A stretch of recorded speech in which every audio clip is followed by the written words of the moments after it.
Welcome to the Bakersfield City Council meeting. This television broadcast is brought to you by the local cable companies, the County of Kern, and the City of Bakersfield. You can watch the rebroadcast of this meeting Saturday at 7 p.m., Sunday at 10 a.m., and the following Wednesday at 7 p.m.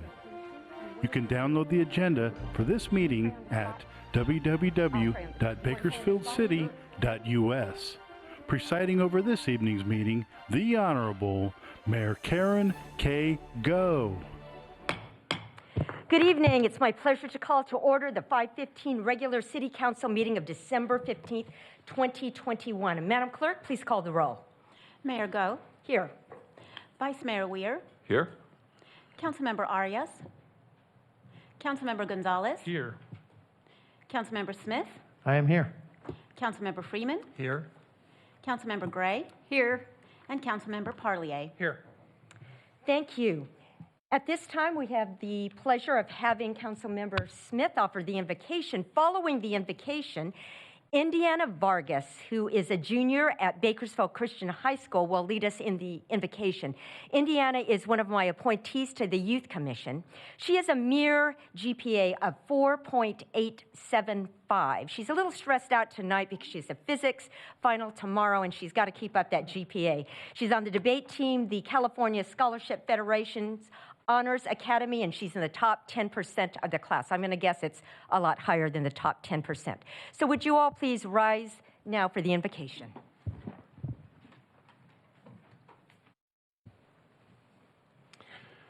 Father God, we thank you for this day, and we thank you for the privilege to serve this community. We ask for your wisdom and guidance, the decisions that we make. We thank you so much for this season, and that we remember that you came to save us. In Jesus' name, amen. Amen. Pledge.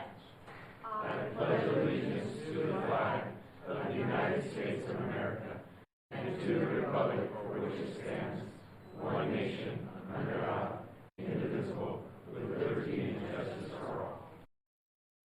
Thank you, and you may be seated. Thank you so much, Indiana. Thank you, Councilmember Smith.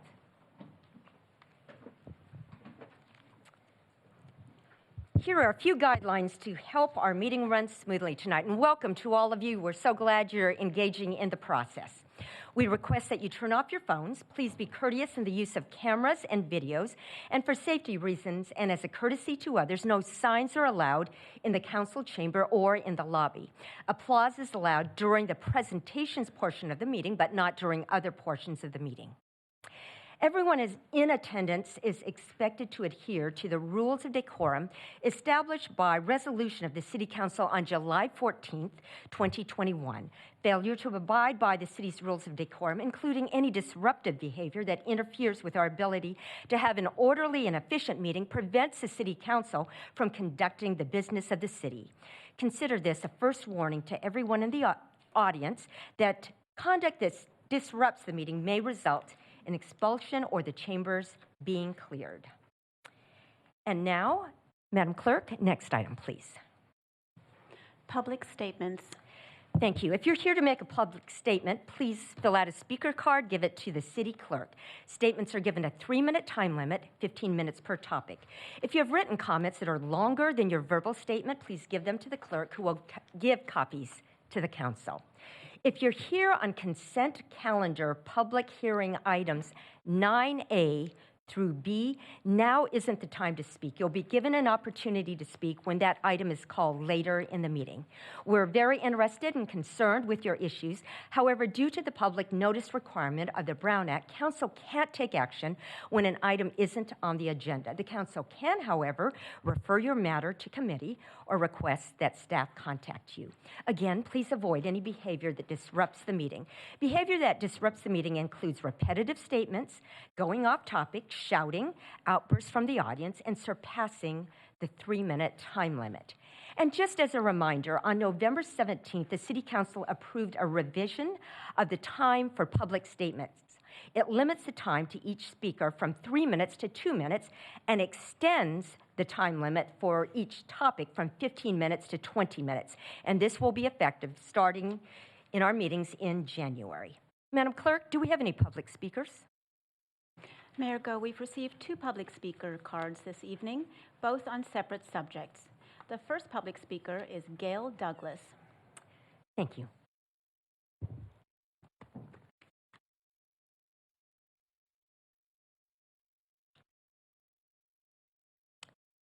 Welcome, and please introduce yourself.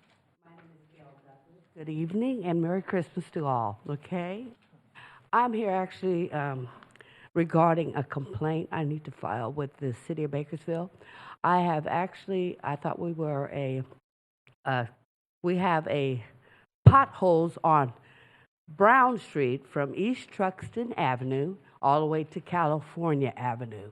I've contacted Mr. Andre Gonzalez for the last 2 years. I've also contacted the Streets Department every week, and it still has not been resolved. I've also contacted Kevin People, the Superintendent of Streets, regarding the matter as well, and the matter has not been resolved. What is occurring is we have get buses going down the street, Kern Steel Company Fabrication. They come down Brown and they make a left and go down East 19th to their business where they have a large lot of pipes. I thought it was transit. I thought we were City of Bakersfield was being held responsible regarding the matter. I've seen on Columbus Street the alleys being paved, alleys, not the streets itself. I'm appalled by this behavior and the action of the City of Bakersfield not addressing this issue. I thought we had a transparent agency, City of Bakersfield was, and that we were not actually providing for the well-to-do, like H&L Supply is no longer there at this present time. And I thought the agency, the City of Bakersfield was transparent. But it seems as though it's more discriminatory based on your income. I previously worked for the City of Bakersfield under Kevin Barnes at the Sanitation Department, under Rogue as well. I recently retired from the County of Kern as a child support officer. So legally, I think it's not, I think it's a responsibility for each one of our ward council members, city board, city council members, to address this issue, not to just push it aside. Pretty much that's all I had to say today. Oh, there's one more company. We have also UPS Freightliners going down Brown Street. People are missing the potholes, running over to the curb, apparently trying to hit the cars that are parked on the side. This is not sufficient. This is not satisfactory behavior for the City of Bakersfield to not acknowledge me, not even return a call. I have requested supervisors' calls. I even left a message for you, Ms. Karen Go, regarding the matter as well. And I have not got anything resolved. Thank you, Ms. Douglas. We appreciate your service to the city and to the county. Council member Gonzalez would like to speak. Yes. Thank you, Mayor. Thank you, Ms. Douglas. I appreciate your comments, and I couldn't agree with you more. Actually, for history, former city manager Alan Tandy and I were on Brown Street when you first raised the concern and noted the number of potholes. It is a disgrace, frankly, and we do need to just completely repave that street. We had filled it, similar to the potholes that we filled in several, throughout the city, but certainly we need to repave the whole street. So I'm gonna make that referral tonight to the city manager's office. Actually, I was just talking to Stu just moments ago, a few weeks ago, and I was talking to Paul just before the meeting about some of our CDBG funding and allocating that to roads for the next year. But certainly that's on the list. I will say, though, there are a lot of streets throughout the city, and many of the streets in Ward 2, and many streets in our disadvantaged neighborhoods that for far too long have been gone on without proper repair. And I'm proud of the Streets Division because they are working very, very hard to improving lots and lots of streets, including many alleys, for whom that's very important for many residents who actually live on half addresses through the alleyway. And so I'm proud of the work that Streets Division is doing. I know they're working very hard, but certainly, as you have indicated and illustrated tonight, there's more work for us to do, and we're going to get on it. So thank you so much. Appreciate Can I it. make one more statement? Yes. It's been actually 20 years since they fixed the street over there. That's ridiculous. Thank you, I Ms. thank Douglas. you. The council member and staff will follow up. Thank you for being here tonight. Next speaker, please. Anna Lavin.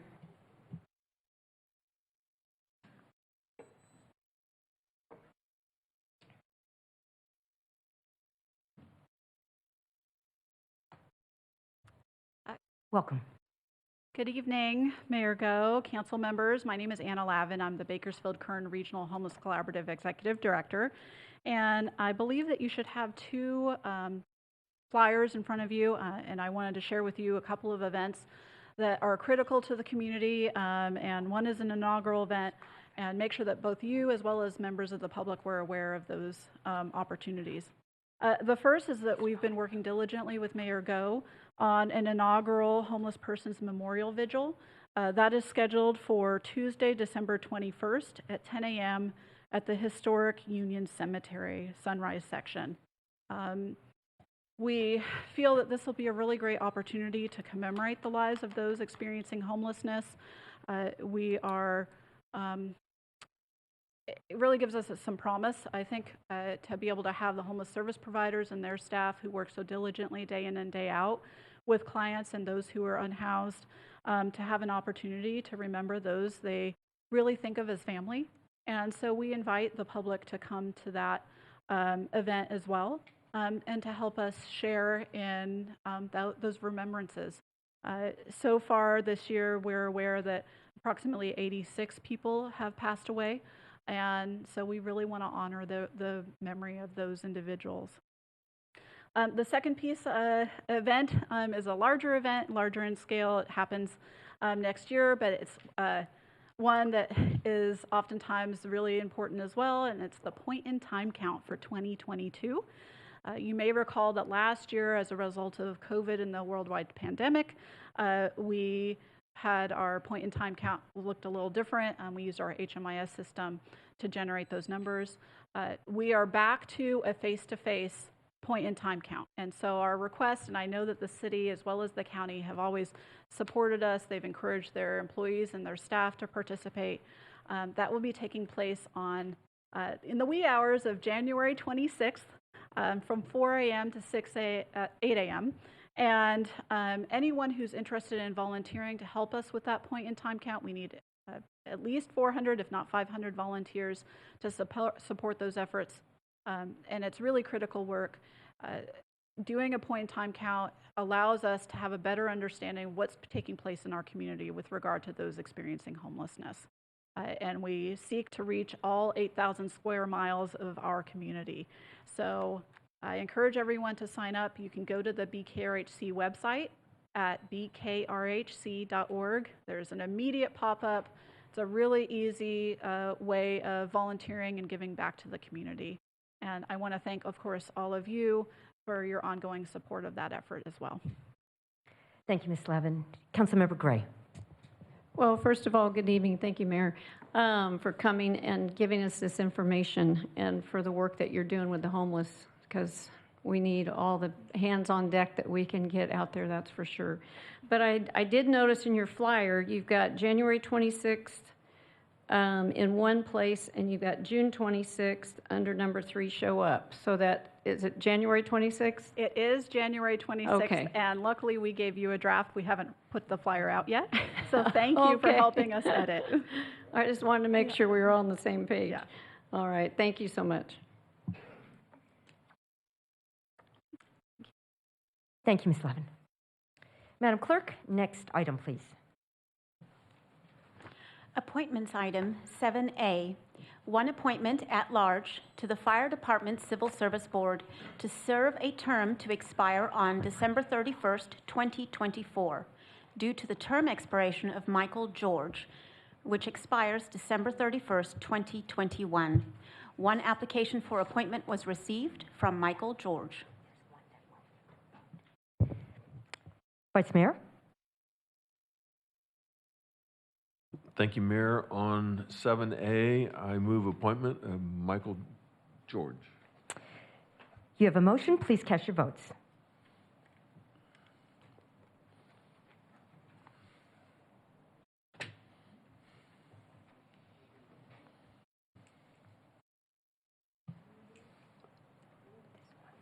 Motion is unanimously approved. Thank you. Next appointment, please.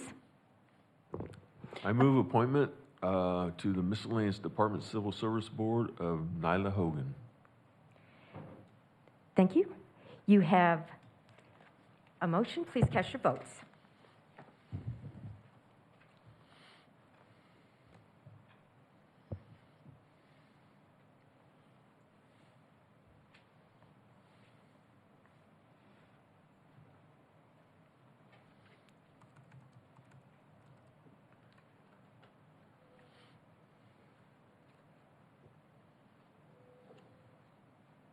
Motion is unanimously approved. Thank you. Next appointment, please. One appointment at large to the Police Civil Service Board to serve a term to expire December 31st, 2024, due to the term expiration of Stephen Anderson, December 31st, 2021. 3 applications for appointment were received, one from Stephen Anderson, one from Misha Muwanga, and one from Gina Thompson. Thank you. As the city clerk provides ballots to the council, I'd like to clarify the voting process for you. Although the council will use ballots, the outcome of the vote will be made public by the clerk. Based on these results, the council will then make the appointment motion regarding each appointment. Following the council meeting, the individual ballots will be available for public review in the city clerk's office.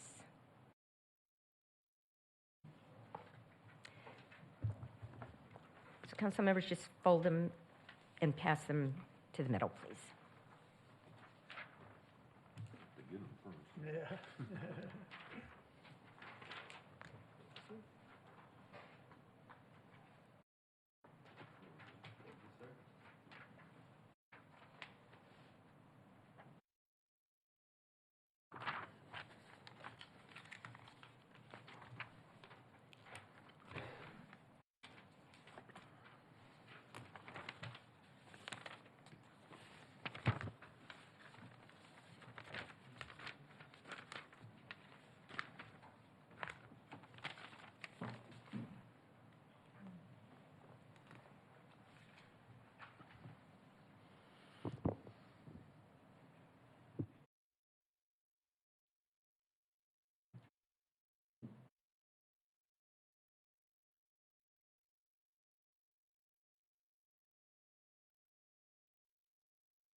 The person receiving the highest number of votes for the 3-year term is Stephen Anderson with a total of 7 votes.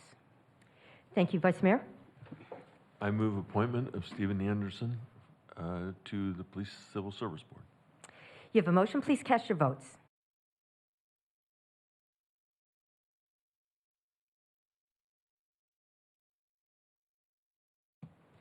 Motion is unanimously approved.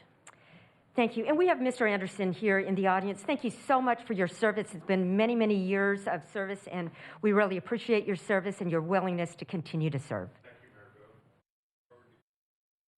Thank you. And were the other 2 appointees, is anybody in the audience?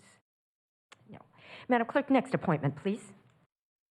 One appointment at large to the Kern Mosquito and Vector Control District due to the term expiration of Florin Kaur on December 31st, 2021. 1 application for appointment has been received from Florin Kaur. I move the appointment of Florin Core. You have a motion. Please cast your votes.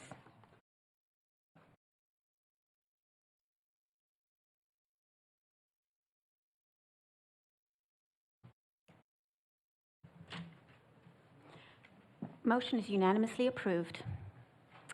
Thank you. Madam Clerk, next item, please. Consent calendar items 8A through 8BO for approval. Thank you, Vice Mayor. Thank you, Mayor. Does any council member have an item they wish to pull or abstain? Seeing none, Councilmember Smith has asked that item 8BA be pulled for separate consideration. I am going to ask that item 8Q be pulled for separate consideration. Vice Mayor, we received a staff memorandum regarding item 8T, correcting a typographical error, incorrectly listing the job title as Technology Systems Analyst instead of Deputy Public Works Director. Also, a staff memorandum was received removing item 8U per staff request, as the agreement was not signed by the vendor prior to the meeting. An additional staff memorandum was received regarding item 8Y, transmitting the signed agreement. Thank you. With that, I would move approval of item 8A through 8BO, with the exception of 8Q, revised on 8T, the revisions. U removed from this vote. And 8BA for separate consideration. You have a motion. Please cast your votes. What was 8Y? 8, why did they just change that?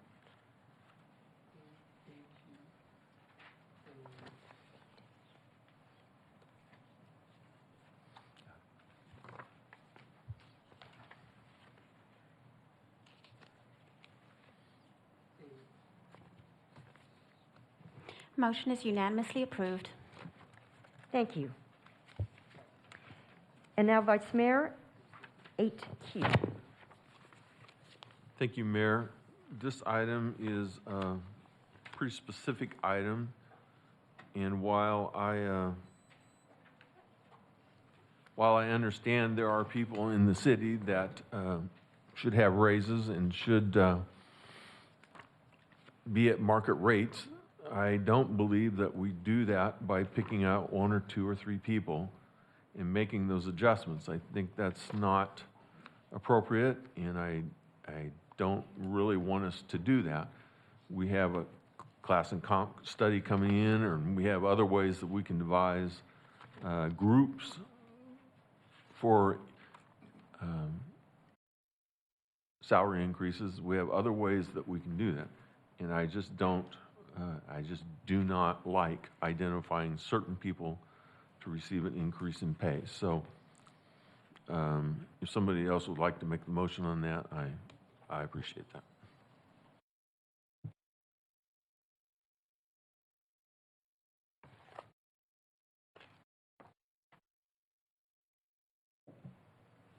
Councilmember Smith. Thank you, Mayor. Yeah, I think it's important that we move forward with these salary changes. City manager's office and other places are in dire need, as we know that they've lost key personnel that have been there many years. So I will make the motion for staff's recommendation on item Q. Are we clear? You have a motion. Please cast your votes.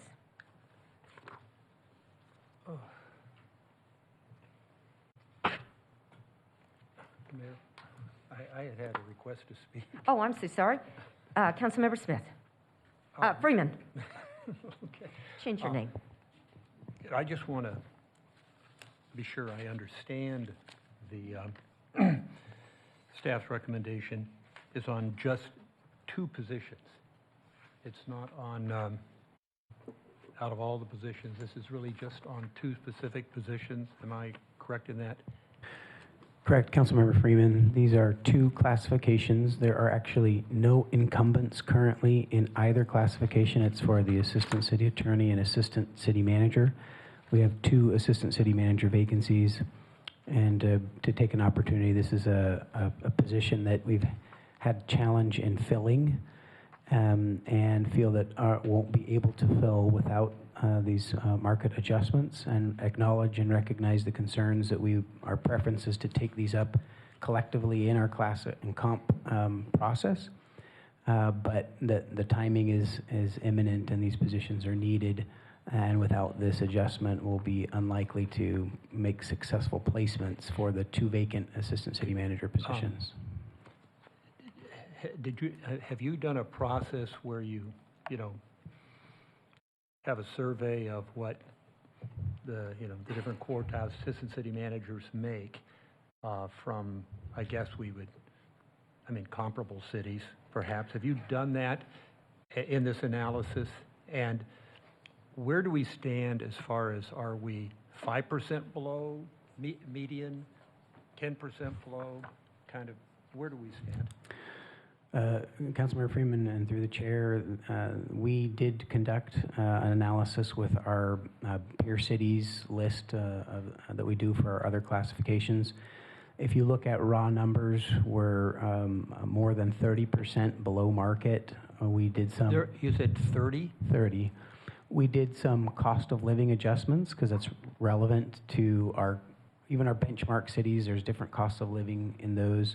And so we're we're between 12 and 15% out of market with cost of living taken into account. We are recommending a 12.6% increase to the salary range. We went on the low end because we also look at internal equity. We want to make sure that there's appropriate banding between the different classifications and that there's fairness amongst those positions. So we did an external and an internal analysis. And the new recommendation does it put us at median? I mean, at average, 10% above, 10%? Where does that put us if this is approved? It puts us very close to average. It's just below average. Okay. And what's the other position? Assistant City Attorney, and it actually has the same salary range. And where does that put us? As average, below, above? Where does that put us? It puts us as well just below average. Okay. And when will the report that was on?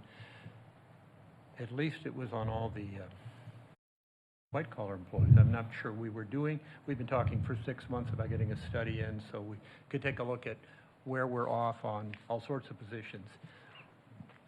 What does that report do? We actually have been talking about pursuing that report. We have not been under contract yet. We've completed the RFP process, and the contract will be coming back to council in the new year as soon as we can, because time is of the essence. It's going to be at least a 6 to 12 month process. We're trying to shave that 12 months down as much as we can. There are two components. We have to look at everyone's classifications and then do a comparable compensation study. So we're at least 6 to 9 months out from having the citywide data. Okay. Well, I'd like to make a request that prior to bringing something like this to council again, is there a way you can share your analysis with us if there is a key position? When someone resigns, we have to fill it. I understand that. And that you will give us, I don't know if it has to be closed session or open session or a memo, but so that all of us could see, well, here are the 8 cities, here's what the medians are, just an analysis, and we can say that's why we're recommending X. So we can kind of see it and maybe be more comfortable when we've seen the analysis before we're sort of caught here, up here having to vote on it. Because it sounds like we could have more piecemeal. If it's at least 6 months away, other positions could come up, people could resign, we have to fill them, these things happen. But first, get the comprehensive studies done as quick as you can. But second, I think if we're going to have to sometimes have these prior to it being finished, that you'll give us analysis before it comes to the meeting so we can understand it, call you if you have a question or whatever. And if I have your commitment to that, then I can support staff's recommendation. We can do that, council member. Okay. Thank you, Councilmember Freeman. Councilmember Gonzalez. Thank you, Mayor. I just want to say I completely support staff's recommendation, and I'm very confident in it. And I thank staff for the staff analysis. And the one paragraph that really sticks out to me that makes me confident in staff's recommendation is the 8th paragraph down in the staff report that reads that Human Resources staff recently completed an updated external compensation review of the assistant city manager positions in comparable jurisdictions. In addition, the ACM position was compared internally to other management positions reporting to the city manager or to the ACM, and considers the scope of responsibility, staffing, complexity of work, functions, reporting structure, and authority. Results show that the ACM classification falls far below external compensation comparators. After taking into consideration cost of living adjustments, the ACM salary range is 12.61% below external market comparisons. Adjusting the salary upward would address the issue and would place the ACM at an appropriate range that addresses internal equity with direct reports. So, we know that we desperately need additional support in the city manager's office to facilitate a lot of our priorities. And I don't see any other option at this point, so completely support it. Thank you. Thank you, Councilmember Gonzalez. Any other requests to speak before we vote? You have a motion. Please cast your votes.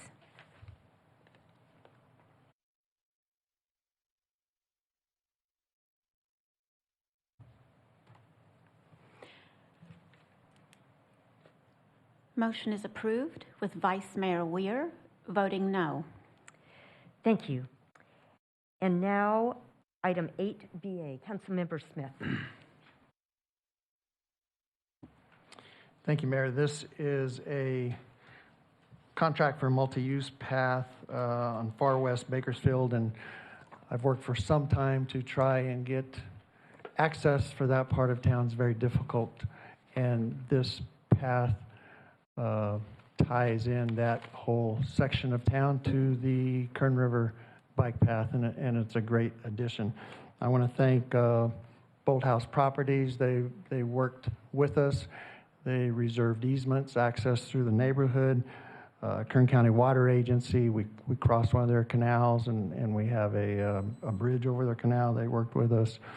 City Water, where the project goes along recharge basins and city property and city water resources, and of course Public Works. And so it's a great project, a great addition, and I look forward to it. So I will move staff's recommendation. Thank you, Councilmember Smith. You have a motion. Please cast your votes.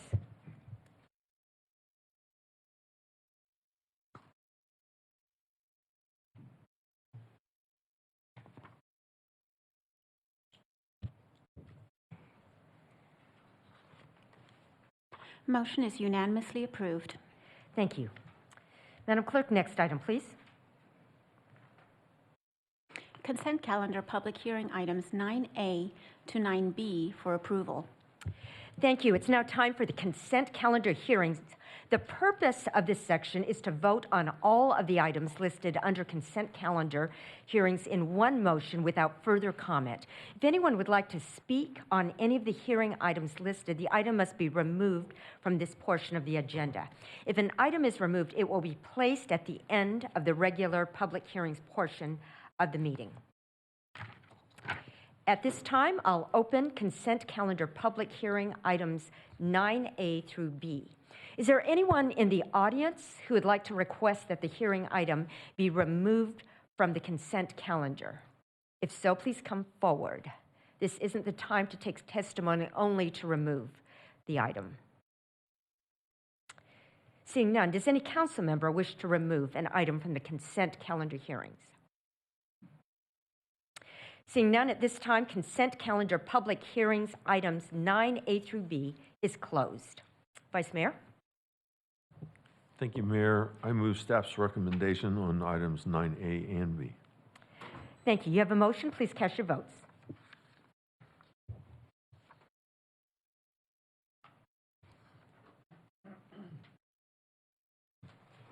Motion is unanimously approved. Thank you. Madam Clerk, next item, please. New business, item 13A, agreement with Rimac General Contracting, Inc. to complete tenant improvements to the Brundage Lane Navigation Center. Number 1, amendment number 1 to agreement number 2021-245, increasing the compensation amount of agreement number 2021-245 by $6 million to allow for the completion of the construction phase of the BLNC tenant improvement project. And number 2, appropriate and transfer from Public Safety Vital Services Measure N unappropriated sales tax revenues to the Public Works Department Capital Improvement Project budget within PSVS Measure N Capital Outlay Fund. Thank you. Mr. Clegg? Mayor and Council, as the city continues to bring more and more solutions to the homelessness challenge, we know we have a lot more work to do, but we have deployed multiple solutions in this past year alone. We continue to try and get at this number one issue. And as we discussed in our October meeting, the possibility for expansion at the Brundage Lane Navigation Center, we've completed the analysis, looked very closely at our most significant barriers and gaps, and have a presentation before you that we believe addresses our priority issues, and Anthony Valdez will walk through that. Thank you. Mr. Valdez, welcome. Good evening, Honorable Mayor, City Council, Anthony Valdez, City Manager's Office. I want to begin the presentation today by talking a little bit about the timeline. The city moved very quickly with the Brundage Lane Navigation Center, so I just wanted to take a step back to talk through what's happened over the past couple of years. So in November of 2019, voters passed Measure N PSVS sales tax, and the number 2 priority of the Measure N PSVS sales tax was addressing homelessness. Just a few days later, the council declared a shelter crisis in November of 2018. In January of 2019, we saw a doubling of the unsheltered population from the previous year, from 300 to somewhere in the 600 range. So at the beginning of 2019, staff, some of our shelter providers, some of our council members visited shelters across the state to look at what some of the various models are for homeless services, and tried to find solutions that we can bring back here to Bakersfield. In September of 2019, staff issued a comprehensive report on what some of the options are in terms of addressing the homeless population here in the city of Bakersfield, and for the city of Bakersfield to open its first city-run homeless shelter. Then we had a series of community meetings, council deliberation, and in January of 2020, the council purchased the property that we currently know as the Brundage Lane Navigation Center. The staff moved quickly to close escrow. In May of that year, of last year, or of 2020, construction began. By the end of the year, in October, the BLNC welcomed its first guest. Just a couple months ago, the Brundage Lane Navigation Center was awarded an Excellence in Land Development Award from the American Society of Civil Engineers, which was very fitting. As I mentioned in the last presentation, our Public Works did an outstanding job on the Brundage Lane Navigation Center. It's a building that we should be very proud of, and it's very fitting that our Public Works staff received that award. A couple months later, or just shortly after that, the council authorized facility enhancement research, and just a couple weeks ago, the 100th permanent housing placement was achieved at the Brundage Lane Navigation Center, which is a huge milestone. So what I'm here to talk to you about today is, in my last presentation on October 20th, council authorized staff to look at opportunities where we can enhance the impact of the city's Brundage Lane Navigation Center to really get at some of those underserved, unsheltered homeless populations. So we're back here today after 2 months of meetings with stakeholders, with the folks behind me who are on the ground, with our service providers, with contractors, with an architect, and really looked at how we could improve our city services with the resources that we have. So to talk a little bit about our problem statement here, 2018, we had 309 homeless individuals. Like I said, that doubled in 2019. 2020, which is the last time we have a count for the number of homeless individuals in the city of Bakersfield, it was at 842. So some of this information I know I discussed in October, but I'm doing this for folks who may not have seen it. So by the numbers, the BLNC has been in operation for a little over a year. And in that time, we have learned a lot about operating shelters, but also have a lot to show for it. Over 700 individuals have been served by the Brundage Lane Navigation Center. The city's Brundage Lane Navigation Center is now the region's largest touch point for homeless services. We've really been able to really get at some of the populations. Over 100 individuals have been placed into permanent housing. This means that 100 people have been removed from our streets and placed into a home of their own. The success rate is something in the 90% range. They are followed by caseworkers and case management, and we have been incredibly successful in placing folks into housing and keeping them there. 14 individuals have been reunited with their family. This is something I discussed last presentation back in October. The problem back a couple months ago was in the 60s. As is predictable in the winter months, we've seen an increase in demand, and on average, we are now turning away 70 individuals who have expressed interest in entering the Brundage Lane Navigation Center, but we are at capacity. This is a quick breakdown of the folks that we turn away. 40% are couples, 30% are pets, the reason why folks are turned away is because they have a pet. We've reached pet capacity. 20% of the folks that we turn away are because our men's dorm is full, and 9% is because our female dorm has been full. So I'll go quickly through some of the challenges that we've seen as a city and our shelter operator contractor, Mercy House, in operating the Brundage Lane Navigation Center. The self-exit rate at the Brundage Lane Navigation Center is high. These are folks that just leave without announcing, get on a shuttle, and decide that they don't want to be in a congregate shelter setting. We believe a large part of that is because of mental health disorders and substance abuse. The other challenge is finding affordable housing placements is difficult with a 1% vacancy rate in our multi-family housing sector. So this has been a challenge. We have 67 folks who have been matched with the voucher, but we just simply cannot find housing for them. And the number is rising. I believe it was in the 40s 2 months ago. We're now in the 60s. Homelessness is on the rise across the state and nation. So the data shows homelessness is going up in other jurisdictions, and this is something that we and staff want to plan for. And finally, until city investments in affordable housing come online, we really do need a near-term solution to the growing homelessness population.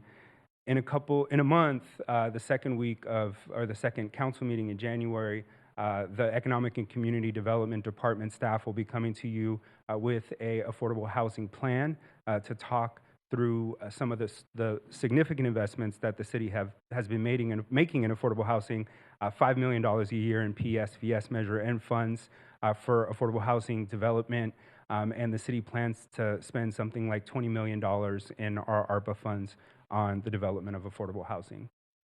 So I'm going to talk through some data points this evening, and I just wanted to talk first about where we're getting that data, where we got those numbers that I just showed you. The city manager's office receives weekly data reports from our shelter operator contractor, Mercy House, and our street outreach contractor, Flood Ministries. So Mercy House gives us on a day-by-day basis what the capacity is, how many folks have entered, how many folks have exited, how many folks have been placed in permanent housing. Flood Ministries provides us with weekly data on what's happening on the ground, who they're having to turn away, who they're engaging with. And so that data really informs some of the decisions that the city makes and the presentation that we make today. We have weekly meetings between the city manager's office and Mercy House to make sure that our city building is doing well and that things are working and going over the data, talking through some of the opportunities for improvement. We have bi-weekly meetings with the city manager's office and the referral network. Behind me, the Bakersfield Police Department, Code Enforcement, Economic and Community Development Department, Mercy House, Flood, and Kern BHRS, where we talk about what are some of the barriers that exist for folks getting into the shelter. And the city has come up with some pretty creative solutions on how we can get more people into shelter. So before I get into the nitty-gritty about the Brundage Lane Navigation Center campus, it's 67,000 square feet. It's a little overwhelming how large it is. So for those folks who are not familiar with the Brundage Lane Navigation Center as it is right now, I'm going to take you through it really quickly. So in the top right here, you have the men's dorm. In the middle here is the women's dorm. The couples dorm is right under the men's dorm. This is a large day room. This is the patio where folks can go outside, smoke cigarettes, get some fresh air. This is the dining room. Large possession storage area. Every individual is matched with a large bin where they can store their belongings. These are the existing kennels, which accommodate about 15 individuals.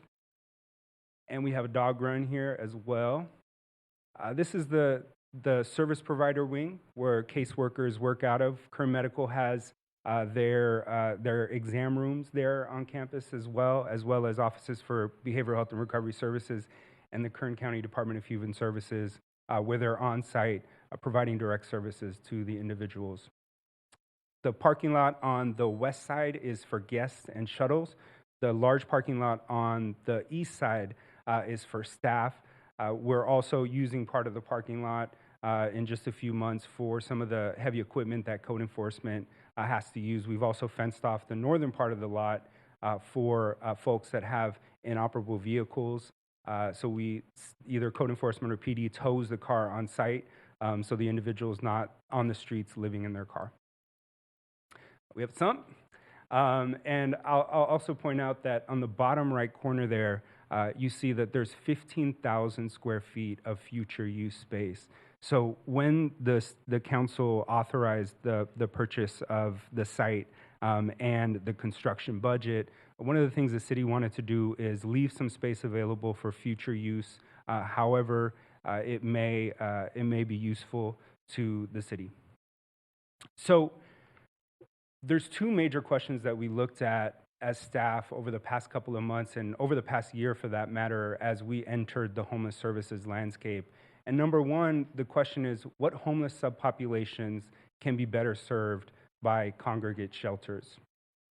The other major question we asked ourselves over the past couple of months is, what facility improvements can be made to the Brundage Lane Navigation Center to have the biggest impact on the city's remaining unsheltered population?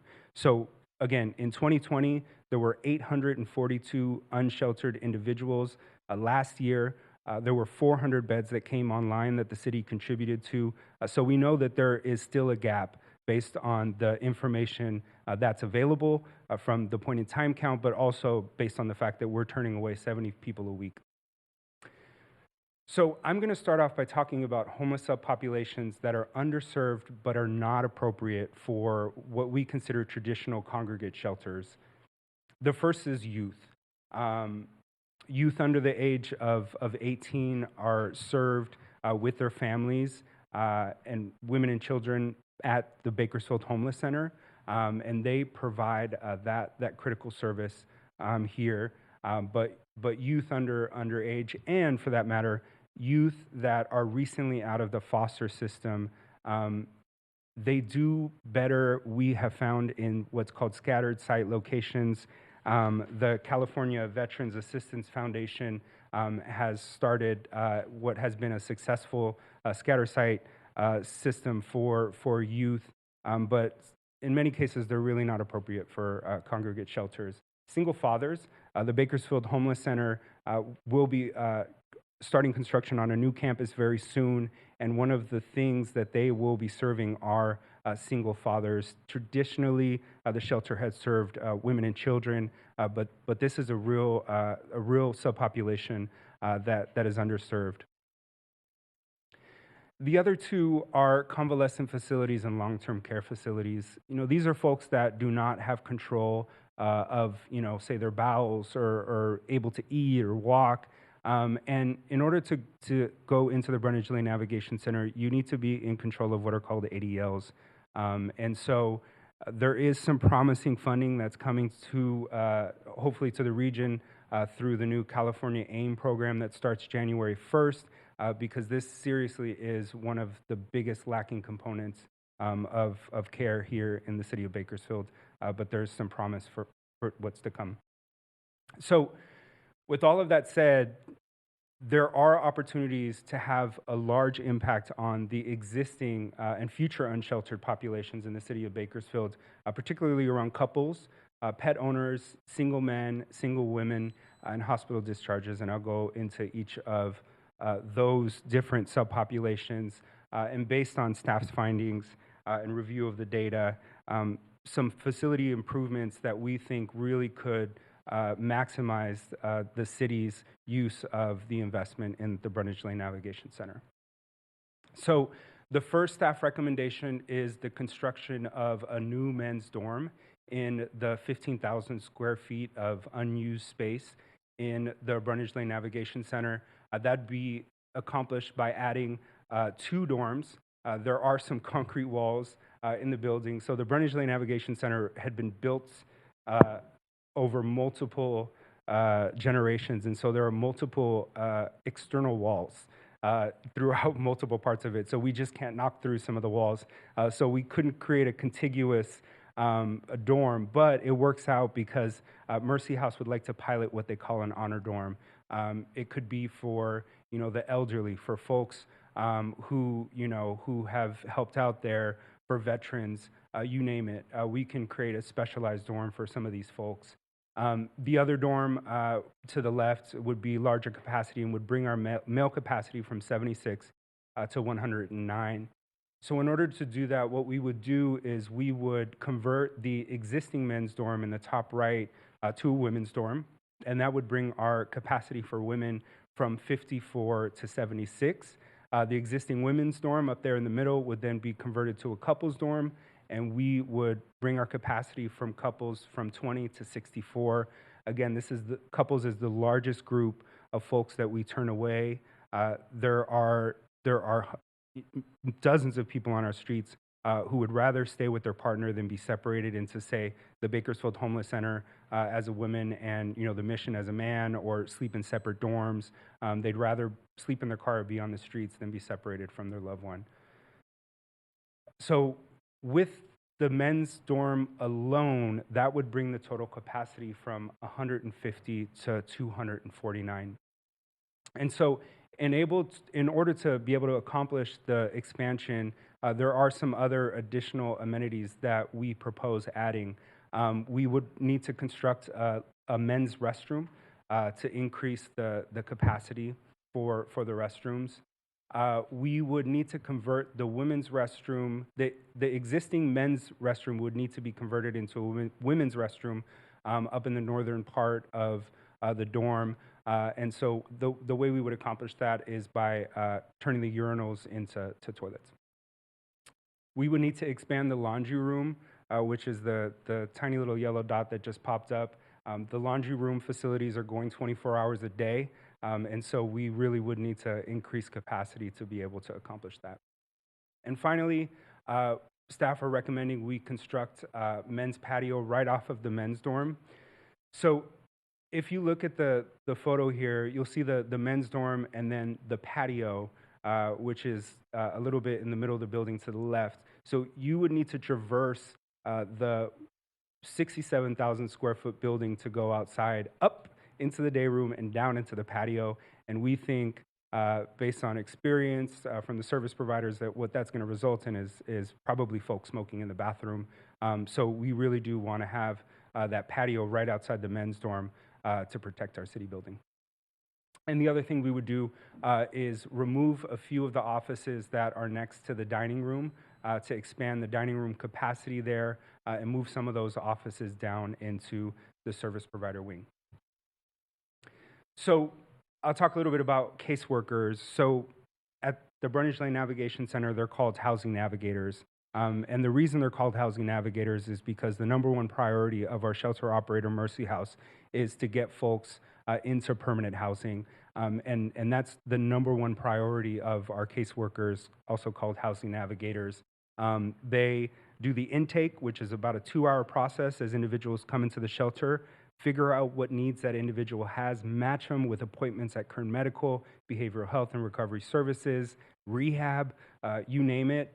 The other thing the caseworkers do is they are the ones that go out and search for the housing, match a person with an individual with the voucher, get them into housing, get them what they need to get started on their housing. And so the caseworker wing, if you look very carefully, again, this is another part of the building that had been added on multiple times. It's disjointed, doors open up to different parts of the hallway, and it's not very contiguous. And we would have to expand the number of caseworkers from 6 to 11 if we were to expand an additional men's dorm. So what staff are proposing is we create a new caseworker bank, which is contiguous, which is really important. Line of sight in a homeless shelter is really important for the safety of our staff and guests. This contiguous hallway with line of sight would be really helpful. The other thing is it's very confusing. Number of times folks get lost in the BLNC, but this would really consolidate those caseworker offices, make the offices smaller as well so we can fit more caseworkers. So in order to do that, we would also have to relocate the Homeless Collaborative right below the caseworker office bank. The city provides the Homeless Collaborative with office space at the Brundage Lane Navigation Center free of rent, as well as free of utilities to really foster regional collaboration on addressing homelessness. So the next staff proposal on possible facility improvements is the development of a recuperative care dorm. Kern Medical has been an outstanding partner at the Brundage Lane Navigation Center. They provide primary care to our residents free of charge, which keeps folks out of emergency rooms and connects them with services right on site. Haven't charged the city a dime for the primary care that is provided on site. They get reimbursement from the state for those primary care options. And so for years, the city has been hearing from hospitals about the need for recuperative care space. And just a couple years ago, there was a state law that went into effect that said that hospitals need to find a place of residence for an individual before they can get discharged. A lot of folks discharge themselves and go off into the streets with open sores, wounds, you name it. And so, you know, our police department, flood, code enforcement run into individuals all the time with open wounds and other ailments, either because they ditch the hospital or they just don't have the care. So these folks are clogging up our emergency rooms, but also as hospitals try to find a location to place these individuals, they're also taking up beds during this COVID crisis, which is a real problem. And so we have met with the hospitals over the past 2 months, did kind of a sandbox design with them about what a recuperative care dorm could look like, and came up with this. This is 20 beds of recuperative care. Hospitals will be able, it would be operated, administered, and the reimbursement process would be managed by Kern Medical, who, like I said, has been an outstanding partner. Kern Medical also believes that we could be reimbursed by the state for the entire cost of building this dorm. And again, it wouldn't cost the city any money. The cost of operating would be reimbursed by the state. But what you would have here is homeless individuals getting stabilized in a recuperative care dorm, warm handoff to a caseworker just across the hall, where that caseworker will work to find that person permanent housing. So staff are also recommending a number of large-scale improvements to what we're calling the west side And I zoomed out a little bit just so you can see the scale of some of the improvements that we are recommending. The first one is expanded guest parking. Right now, there's 20 spaces for guests, probably less. How many spaces are for guests? About 20. All right, so there's about 20 parking spots for guests. This parking lot is consistently full to the brim, to the point where it's hard to get our shuttles in and out. Our public works crews had to go and repaint to make more room for this parking spots. A lot of folks that engage Flood Ministries or PD, if they have a car, it's their only belonging, and they do not want to separate from it, and they would rather sleep on the streets than being separated from their car, which is what happens in many shelters. In order for you to come in, you have to leave your car behind or have it be towed. And so guests would prefer to have their car with them. And so in order to be able to not turn away folks who have their cars, and with a possible increase in capacity, we really would need to substantially increase the amount of parking available, which we believe would remove additional folks from the streets who did not want to be separated from their vehicle. The other two additional improvements that would be transformational in the delivery of homeless services here in the city of Bakersfield would be the addition of a pet facility as well as green space. So what you're looking at here is an expansion of the pet capacity from 15 pets to 50 pets. 30% of the folks that we're turning away at the Brundage Lane Navigation Center is because they have a pet and we have hit capacity. And so there's 25 kennels in the entire county for pets at homeless shelters. 10 at the M Street Navigation Center, and 15 at the Brundage Lane Navigation Center. It's simply insufficient, and we're turning away a ton of people because of their pets. The other addition is over the dirt lot that remains there in that space. We propose adding a park as an alternative to being in our parks. There'd be some green space, and if we bring the capacity up, the patio that exists there right now just really wouldn't be sufficient in terms of green space. So we'll talk a little bit about the budget. The city worked with the contractor Rimac with the cost. So here we've broken it up into two pieces: baseline expansion, that's the men's dorm, plus the facility improvements that are necessary to be able to accommodate that expansion in staff. So we see a cost here for demolition, general miscellaneous, utilities and infrastructure, the actual construction of the dorms, the remodeling of the caseworker space so we can fit more caseworkers in the office buildings, make the offices smaller, and create a safer, more contiguous space. The reorganization of the call center and administrative area, which would allow us to move the Bakersfield-Kern Regional Homeless Collaborative down south a little bit and basically accomplish that. The men's restroom and the hallway enable to add that large new men's restroom, project management costs, and contingency. And so the subtotal of that is about $2.2 million. So for the value, what we're calling the value-added options, which we believe would entice folks to come to the shelter and really be a solid investment towards the operation of the building. We have the recuperative care dorm costs here, code rapid response team offices. So our code enforcement team will be having their heavy equipment in the eastern staff parking lot. And as we expand our rapid response teams, including onto the river, with staff, there being a premium in space for city staff, it just makes sense for folks that are providing direct services to homeless individuals with their trucks in the parking lot to be able to have their offices there at the Brundage Lane Navigation Center for city staff. The covered outdoor space, that's the smoking patio, parking, green space kennel, the west side improvements, a new generator system is being proposed, as well. And then here you have the project management and contingency costs. For the value-added options, we're looking at $3.7 million, which comes out to a total of $6,014,000. So in looking at the price tag, there's a few things that are important to point out.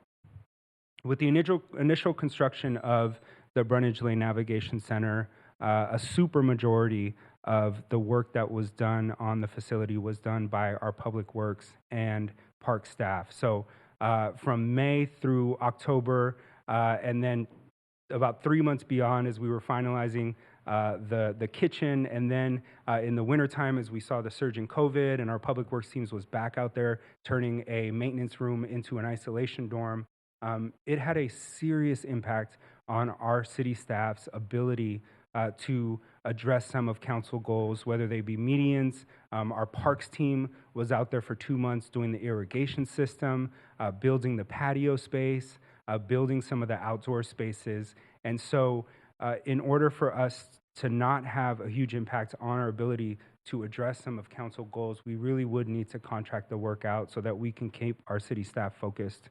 And it really did take a toll on our city staff as well. The other thing is that the city would leverage state and federal funds to offset PSVS measure and sales tax investments. Some of the opportunities that we had for CARES, the Coronavirus Aid, Relief, and Economic Security Act funding, the design of the shelter and the construction happened at the same time as the outbreak, and the city leveraged CARES Act funding to be able to construct the Navigation Center. The other opportunity that we have is with HUD Emergency Solutions grants. So the furnishings of the shelter would be completely paid for through this ESG grant. So the furniture wouldn't come at a cost directly to PSVS. And the city's $90 million ARPA funding that we've received could also be leveraged to offset some of the PSVS measure and sales tax monies. And finally, the California Advancing and Innovating Medi-Cal program. So this, like I said, is rolling out January 1st. We do believe that the recuperative care dorm could be reimbursed through CalAIM, this program. And there's a lot of exciting opportunities because what the state is really looking for cities to do is have this comprehensive model that the city of Bakersfield has. And so our local service providers are giddy about the opportunity to partner with the Brundage Lane Navigation Center, and there are resources available for us to get reimbursed for those costs.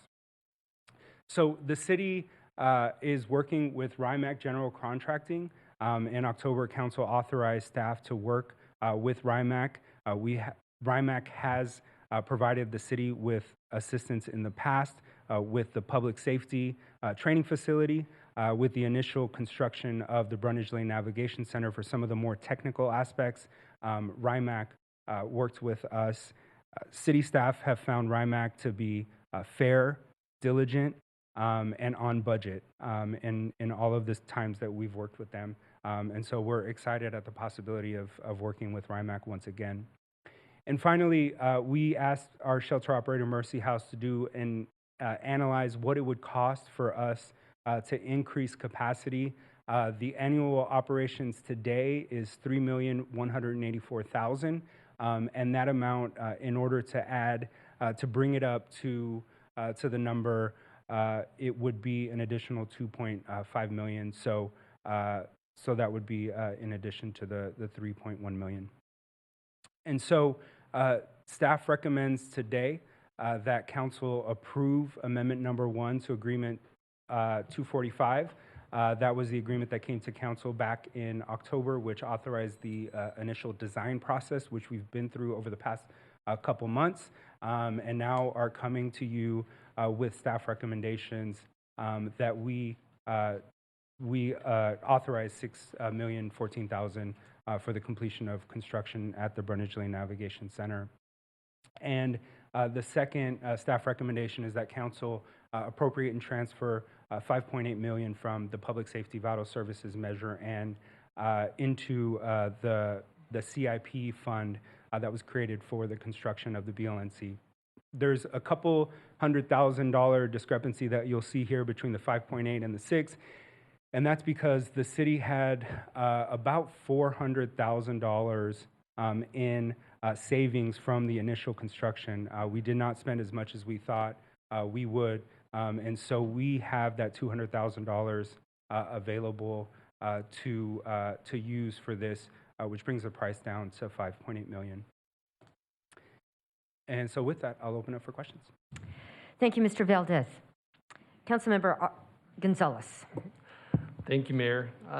Thank you, Anthony, for the presentation tonight. And I just also want to thank all the service providers and those throughout the continuum of care who have worked tirelessly throughout the years. Despite their best efforts and despite all of our, work, we see this crisis continuing to grow, and I think it's a function of something bigger than us. But certainly we have a responsibility to play a role and to provide some leadership at the local level. Our constituents and the public in general demand it. Homelessness is the #1 issue, and that's not just rhetoric. It is the #1 issue in our community. And it is important that we continue to remain focused on addressing the needs locally as best we can. I think, I'd like to kind of revisit the ghost of Christmas past for just a moment and take us back to January of 2020 when we approved the site, the old Calcott facility. I realized that City Manager Clegg wasn't in his seat at that moment, but he has done the research, and I wonder if we can confirm, when we purchased that site, when the council approved it, we did so in the context of reviewing so many other locations, but we chose this location because of its size, and because we knew that although in phase 1, our focus would be 150 beds because we wanted to do something faster and sooner than later.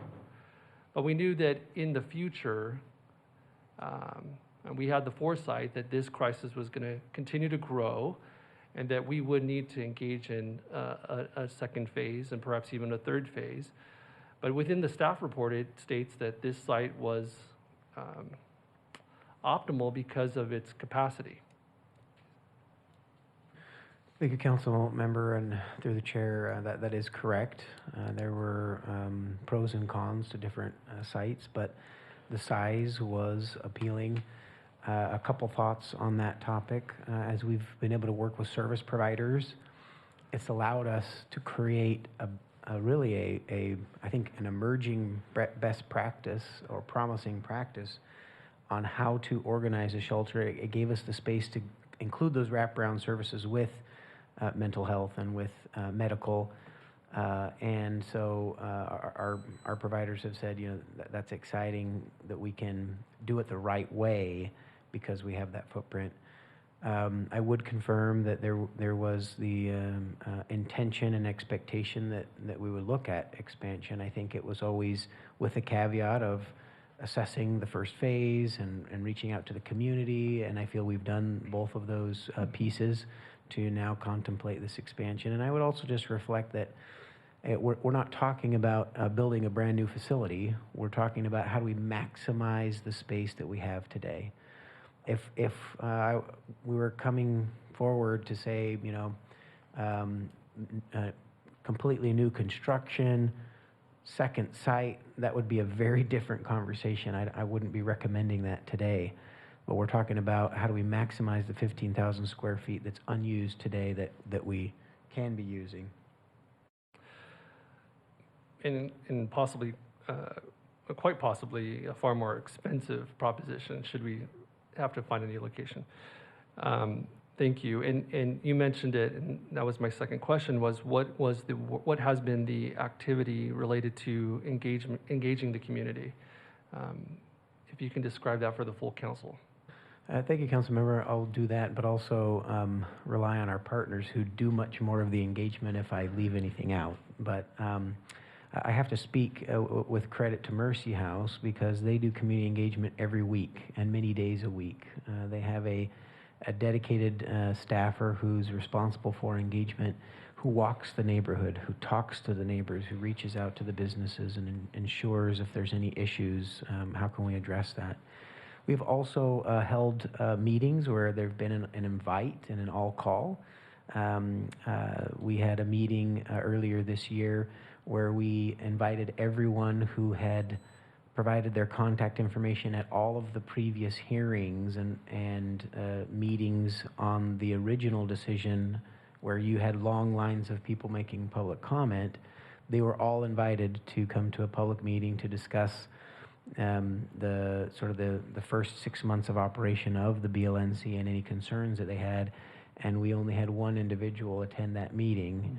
Some might say that was not a success. I would say it was a big success because issues have been mitigated and addressed to the degree that there aren't folks, expressing concerns about that. So we have had formal outreaches and broad formats, but I think most importantly, Mercy House is regularly engaging with folks in the neighborhood and creating real relationships. Thank you. And quickly, Mr. Dews, you've shared with me in the past, and maybe you can share with the full council, some of the most vocal opponents were actually the local church within the vicinity and also the adjacent recyclers, who are now both very supportive. That's correct, Councilman Gonzalez. Sierra Recycling, one of the biggest detractors of this facility, are now active supporters of our program, regularly doing donation drives. They regularly report that they've seen far less problem with the homeless in their business area since we've been operating the shelter. And on the other side, the Valley Bible Fellowship Church, as you all know, one of the biggest objectors to the shelter. Not only are they fully in support of us now, they back that up with a monthly check. They are financially supporting our program now. So, and I think that speaks to an overall feeling in the community that the presence of the shelter has contributed to a healthier environment rather than the opposite. Great. Thank you so much. Yes, sir. Lieutenant Burdick, Mr. Wheeler, can I ask you to come? First of all, colleagues, I believe these two gentlemen and their teams deserve a ticker tape parade for all of their really great work over the years. Gentlemen, we're asked to make a significant investment to improve this site, and one of the major line items has to do with dog kennels. Can you illustrate for this council the need for space that adds capacity for people who have dogs? Thank you, Mr. Councilmember. Yeah, so, I talk to my staff all the time, my outreach staff, about, okay, how's it going? What's it look like? How many people are trying to get into all of the shelters that we have in the community? And they're all full. And the biggest, I think Anthony covered a lot of the areas tonight, the specialized areas. For example, we have a number of females, single females who have pets, that there's not a female pet bed available. That's on a weekly basis, that's 5 to 10 females that would like to go to the shelter but can't. We have couples who have pets. The largest portion, we have about 90 people that are on a waiting list to get into the shelter. And we have some individuals who've been waiting for 6 months to get into a shelter, but there's not a particular shelter bed available for that individual. And so the need is there. And I have no doubt that if we expanded the capacity at the Brundage Lake Navigation Center, that we would fill those beds. I ask my staff all the time, if we build it, will they come? And I think we have proof that they will, because they have. Mm-hmm. Because all of our beds, as of yesterday, we did not have one available shelter bed in Kern County. And a lot of that had to do with the weather, of course. But it's tough. We have people that want to come. People get upset at us because they want to go to the shelter and there's not a shelter bed available. So the pet beds for sure are an issue. The single female adult beds are an issue, and the couple beds are an issue. Thank you. Councilman, if I could just add that the animals are, the folks that have these animals care more about the animal than they do themselves. The animals typically eat better than the people do. If food is available for one, the dog gets it, not the human. The other thing is, for safety reasons, these are necessary pets. People often will say, make your priorities, which is more important, your pet or yourself. That's a very difficult question to ask these folks. And the other thing I would say is that these are emotional support animals for many people, while maybe not legally by definition. These folks, many of them have mental illness and issues with security and being around other people's and dealing well with others, and these animals do quite a bit to help support that. So I think not addressing the fact that they do actually come with this extra baggage, it is a necessary thing we need to consider. Mm-hmm. Thank you both. And thank you again for all your work. I want to touch on a couple of other issues if I can. One is related to the budget here. And one of the things that sticks out for me is the cost of the generator, $500,000. But isn't it true that whether we expand the facility or not, that we're still in need of a generator? Absolutely, Councilmember. And as we learned this week, we're not talking in hypotheticals. So every time the power goes out, as it did on Monday night, and I got a late call, and the Air Force Steward got a late call, the generator that exists on site is highly undersized for the use that we have there. What happens when the power kicks out, this generator, which is very, very old, powers a couple emergency lights in each of the dorms. There are cameras throughout the building that ensure safety. Those cameras go out. The gates are locked shut, which prevents EMTs and police, for that matter, from entering the facility. And it's dangerous. I mean, there's no other way to put it. And so we had an incident Monday. Because the generator is so old, it has to be manually reset. So every time there's a minor power outage, which happened Monday night because of a surge in the storm, we had to send our public works crew out, and thank God they were there within the hour to be able to flip the power with PG&E back on. Sure. So yes, there's definitely a need. And if we do expand, we would need to wire some of those additional areas, let alone a recuperative care dorm where you have folks on IVs and other services. So, staff do believe that it would be very helpful. So just to reiterate, this is a fixed cost that comes with owning this property. It's not a variable cost related to the expansion. That's right. Yeah, it is a one-time cost. Thank you. If I may, council member, just add an additional thought about that and speak a little bit to the budget, as it is a budget item. We have not had extreme weather events up until this fall, and that has highlighted for staff just in the last 2 months, the deficiencies with the generator, and so that's why we're bringing it forward at this point in time. But it is, I would say, it's accurate that it's not connected to the expansion, but it is a need that we wanted to highlight through this conversation and process. Then shifting gears to the costs and the budget, this is one of the items that I would highlight as a prime candidate for us to go and seek out some of these grant fundings that would help us to reimburse the costs for that. There are some opportunities out there that we believe could be applicable, and that we would look to offset the costs for that. And in that vein, wanted to just speak a little bit about the overall costs. So there are multiple elements that we anticipate can be reimbursed by the state. And also we can seek out additional grant fundings beyond our ARPA funds. That we have $6 million in ARPA funds that have been set aside in our framework for homelessness. But we think that there are other funding sources that we can pursue in this next year that would help to offset these construction costs. I just wanted to point out that ultimately, there will be no impact to our general fund budget. We believe that the overall impact to the PSVS general fund budget will be minimal as we seek these reimbursements and offset the costs with ARPA funding. Great, thank you. And just one last question, and it is to Mr. Brust, who's in the audience. David Brust is the committee chair of the Mercy House Advisory Board in Bakersfield for BLNC.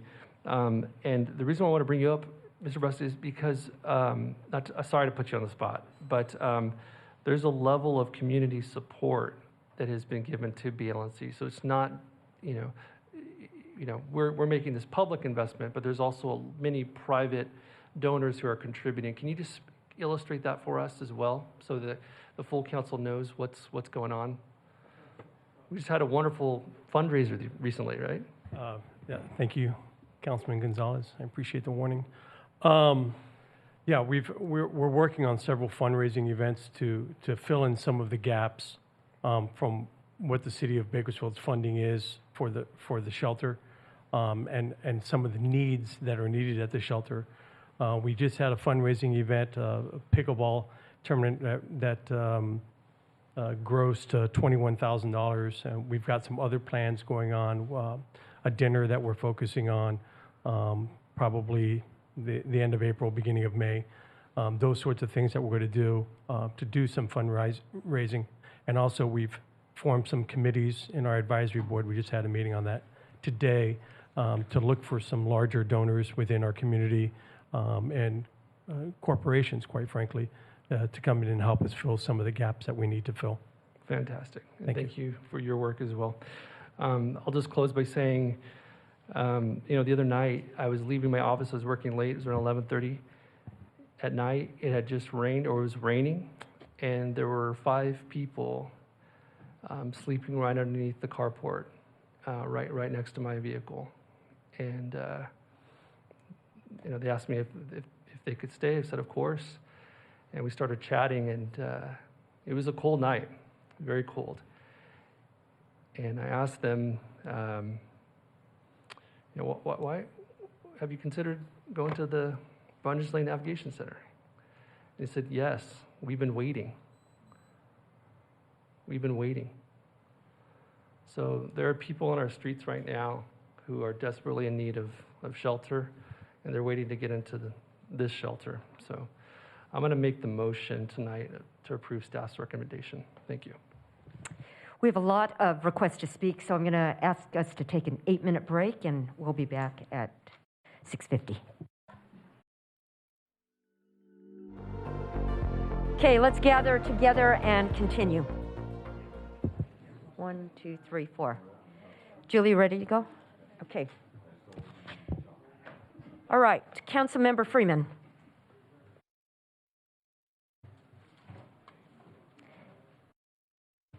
Councilmember Freeman, whenever you're ready.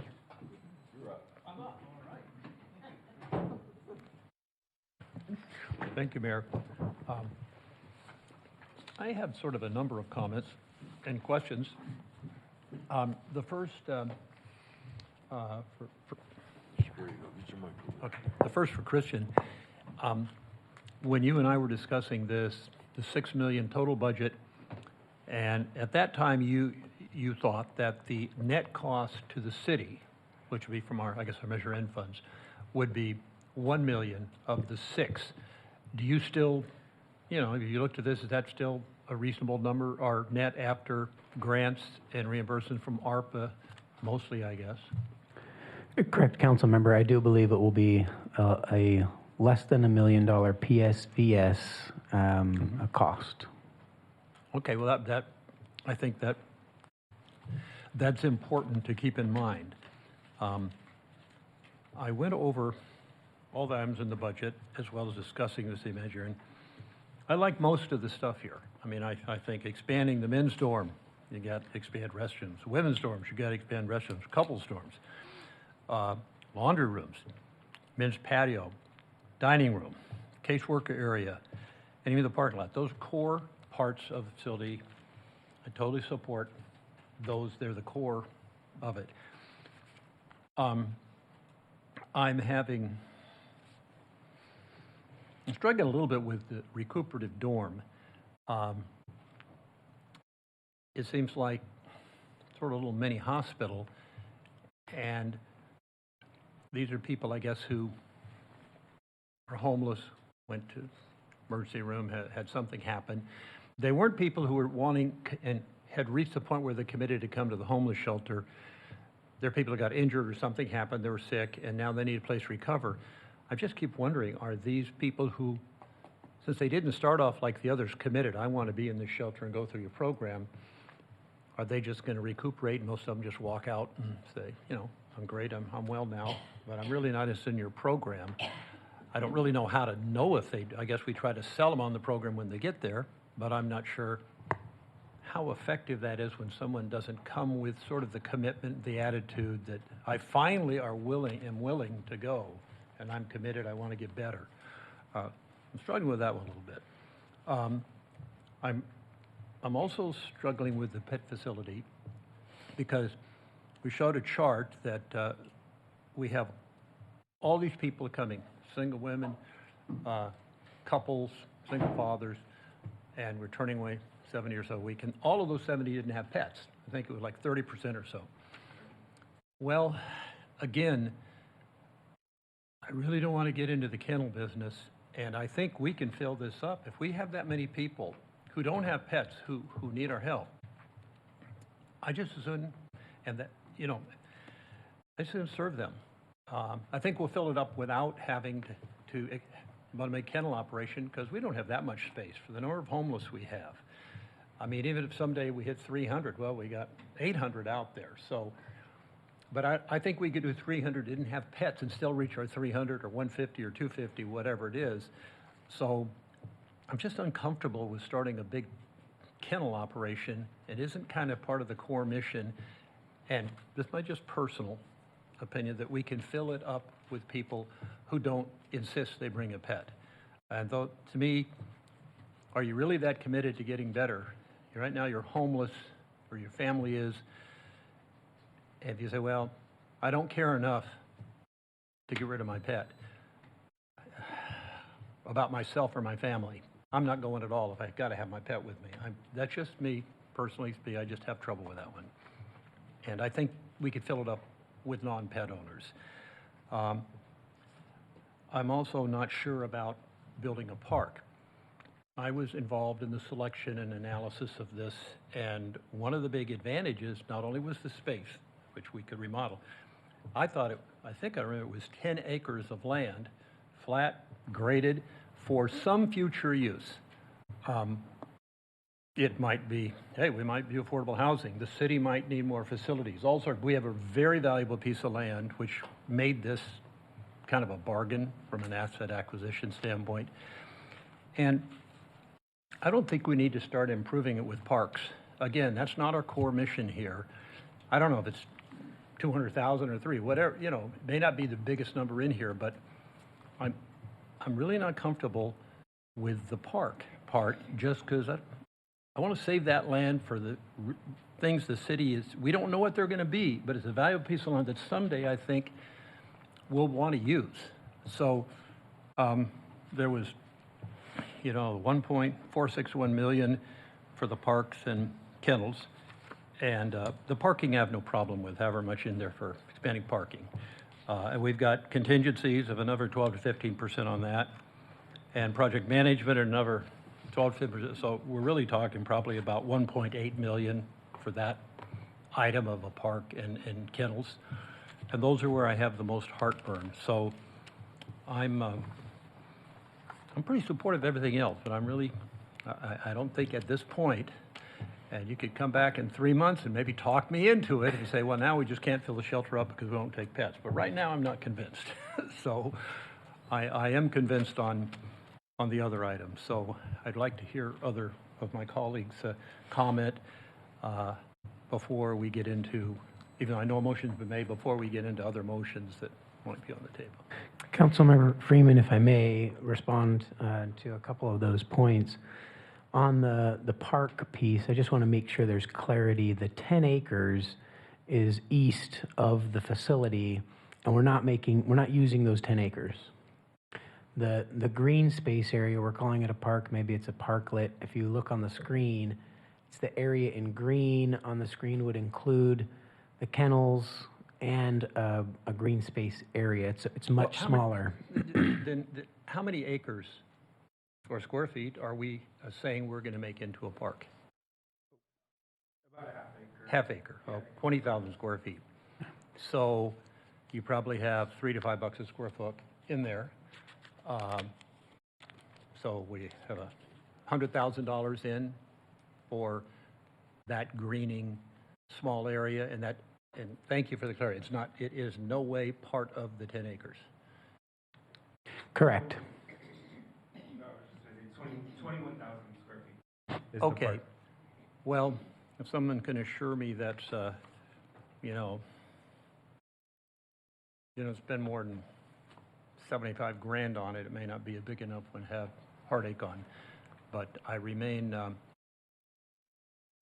unconvinced of the kennel, and I'd like to hear what other people think about the recuperative dorm. And if I just, Councilmember. Sorry, Mayor. Wanted to just clarify a couple of points on the recuperative care as well. I think your points are well made about are folks going to stay with the program. Again, there's two key realities I think for me is that one, these folks are going out onto the streets today often from discharge, and so we'd like to keep them from ending up on the streets at discharge. And it gives us at least an opportunity to make a case and make a try at getting them the services, getting them the care that they need, and helping them get into our programs and systems, and in a way that, with an operator able to operate it and the city not really be in that business or just providing the space for it. I think there's some real opportunities there because we have the partners in Kern Medical. Councilmember Gray. Well, I'm definitely in support of the expansion, and I appreciate every one of you being here tonight to share your thoughts with us and to answer any questions. And I've got notes everywhere, so if I seem a little disjointed as I'm asking my questions, forgive me, because I'm going to try to make sense of my own puzzle that I put together here. Kind of following up with Councilmember Freeman, I think we need to ask the questions instead of you kind of making a statement, if you don't mind, and maybe I could put it into a question form. So I had questions on this kennel thing too, because with this situation, you could be, it's a really tough one. In fact, I've talked to a lot of people about it, trying to say, well, what would your thought be if there was a headline in the newspaper tomorrow morning that said Bakersfield City just spends $1.4 million on kennels? People are going to think we're crazy up here at this dais. And then some are going to think the opposite.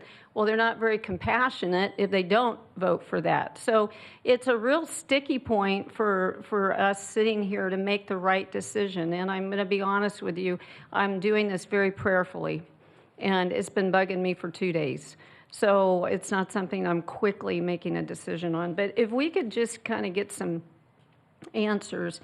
And one of my questions was going to be, how much square footage are we taking up here? And so that was already answered. The next thing is, could we fill the facility with people without pets? I mean, if we said no pets, are we still going to have a full house at the Navigation Center?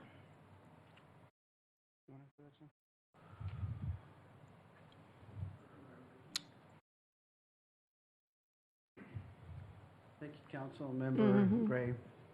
I think you have to answer your question, probably, but there are a lot of people who've been waiting a long time to go to the Navigation Center that have pets, and I think that, I thought the lieutenant did a really good job of describing why the pet kennel is important. Because how many of you up there have pets, and you would just give up your pet? And how long, if you've had a pet for 5 years and that has been your only companion on the street, and then you have to make a choice to give up that companion or go to some place that you may stay, it may be great for you, but you're hesitant about it because you've never been there before. And so the pet part is really, really important. There are a lot of people who want to help, but they just have a pet. And you have to also think of the fact that if we force a person to choose to give up their pet so they can come to the navigation center, what are we going to do with their pet? I know that animal control is also an issue, and our animal shelters are full already, and they're always trying to get the pets adopted. And so I think that it's really important for us to see that connection that people have with their pets. And just because you're homeless and on the street doesn't mean you're not a human being. And you don't make those connections to other people like your partner or to your pet. And so I hope that we don't get sidetracked on that or get lost on that, because I do think, yes, we can fill up the shelter without the pets. But we're wiping out a whole segment of our homeless population that won't ever go to a shelter because there's no other shelters that will allow pets besides M Street, and they have 10 pet beds. So I would ask that you prayerfully consider that connection that people have to their pets and take that into consideration, because I think it's really important. Okay. Well, I appreciate that input. One thing that concerns me, though, about pets, and I'm not saying I'm for or against right now. We're just talking. I'm trying to get some answers. What happens if where's the liability in having this many dogs? I used to, in my younger years, I raised dogs. I had a kennel. We raised golden retrievers. I understand alpha dogs, and I understand how much trouble they can be. We had some horrible dog fights because of alpha dogs. So what would we do if we had something break out, somebody's hurt, somebody's bit? I mean, the liability then falls on the city, right? I mean, could we be sued if somebody got bit by a dog and so forth and so on? Anybody can sue the city. I mean, we could get sued. Mercy House, in our operating contract with Mercy House, we have very strong liability language. Okay. And so Mercy House carries strong liability insurance. We would also have staff there to staff it. I have been witness to a dog attacking another. It happens on site. A little dog got loose, a larger dog attacked it, and it ended up in an altercation between the two individuals. So this, again, is not a hypothetical. I mean, it really does happen. But we would definitely make sure that we have the appropriate staff level. We do have pet care on site through Critters Without Litters. And they have expressed interest in providing the staffing, and the city has committed to Mercy House that there would be an appropriate level of staffing as well. Additionally, dogs are considered a privilege at the shelter, and there are some strict requirements that Mercy House has for dog owners for the behavior of their pet and the maintenance of the pet and the pet space. So the expectations would be on the clients to make sure that they keep that privilege. And the only thing I would also add to that is the parking lot would be about a third of that cost, around $500,000 to create the infrastructure for the parking lot, run the electricity out there. And the kennels themselves, we expect to cost around $400,000, either with portables or the construction of a actual facility. The cost there is running the irrigation out there, as well as the sewage, because the sewage line runs along the opposite side of the building, and so we would have to run sewage all the way over there. So that's kind of the cost, is really the infrastructure to be able to, because what it is now is just a dirt lot. Okay. And so you're saying that if the city did get sued based on a dog situation, that Mercy House is ultimately responsible for that, their insurance, or can it come back on the city? Because I still really haven't gotten that answer. Sure. answered. We have the. Yes. As the city attorney, I feel it appropriate to respond to your question. I agree Okay. with Mr. Valdez. Yes, anybody can get sued. Yes, the city would be sued. Yes, we would look to Mercy for coverage, but we're the deep pocket. So at the end of the day, it's a business decision that the council is going to have to make, and certainly liability is one of those components. Okay. I have thank the you. CEO of Mercy House here as Yes. well that can answer the question. Okay, thank you. Good evening. I don't know that I want to add too much more to what your city attorney said. It'd be inappropriate to make a legal proclamation here tonight. However, this is a real life thing. This is something that has happened before. This is why we have certain, insurances to have certain levels and certain, care levels and so forth. So we operate, I think, 11 or 12 of these large scale types of shelters all throughout the state. Managing pets, managing expectations, managing potential of pet attacks is something that we have a lot of experience with. Anything can happen, but thus far this has not been, a major issue. So, the only thing that I would add, as your operator, this wouldn't be the thing that I'd want to kill the project over. Having said that, from a Mercy House perspective, from an operator's perspective, what we're trying to accomplish to really end homelessness, to really address it in a very meaningful way, is to do everything we can to remove barriers. And this is one of those things that tends to be a major barrier as to somebody why they wouldn't come in for help. That's what the status is. But to your fiscal and liability concerns, this is something we have a lot of experience with. And what we can say of past as prologue thus far, it has not been the catastrophic issue that you're referencing. Okay, thank you. I appreciate that.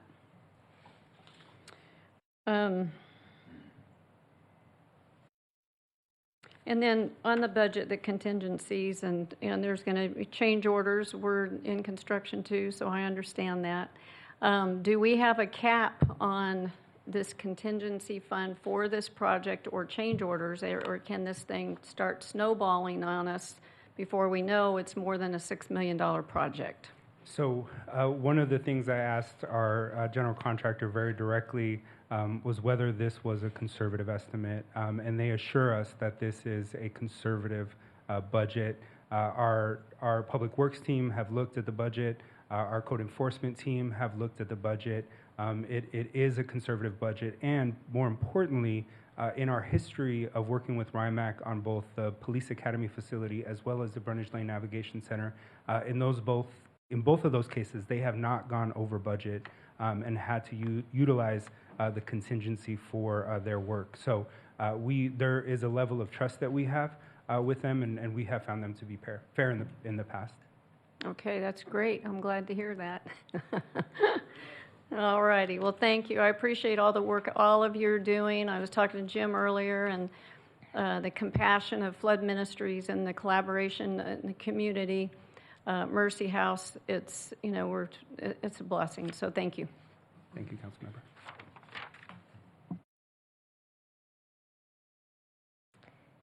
Councilmember Gray, anything further?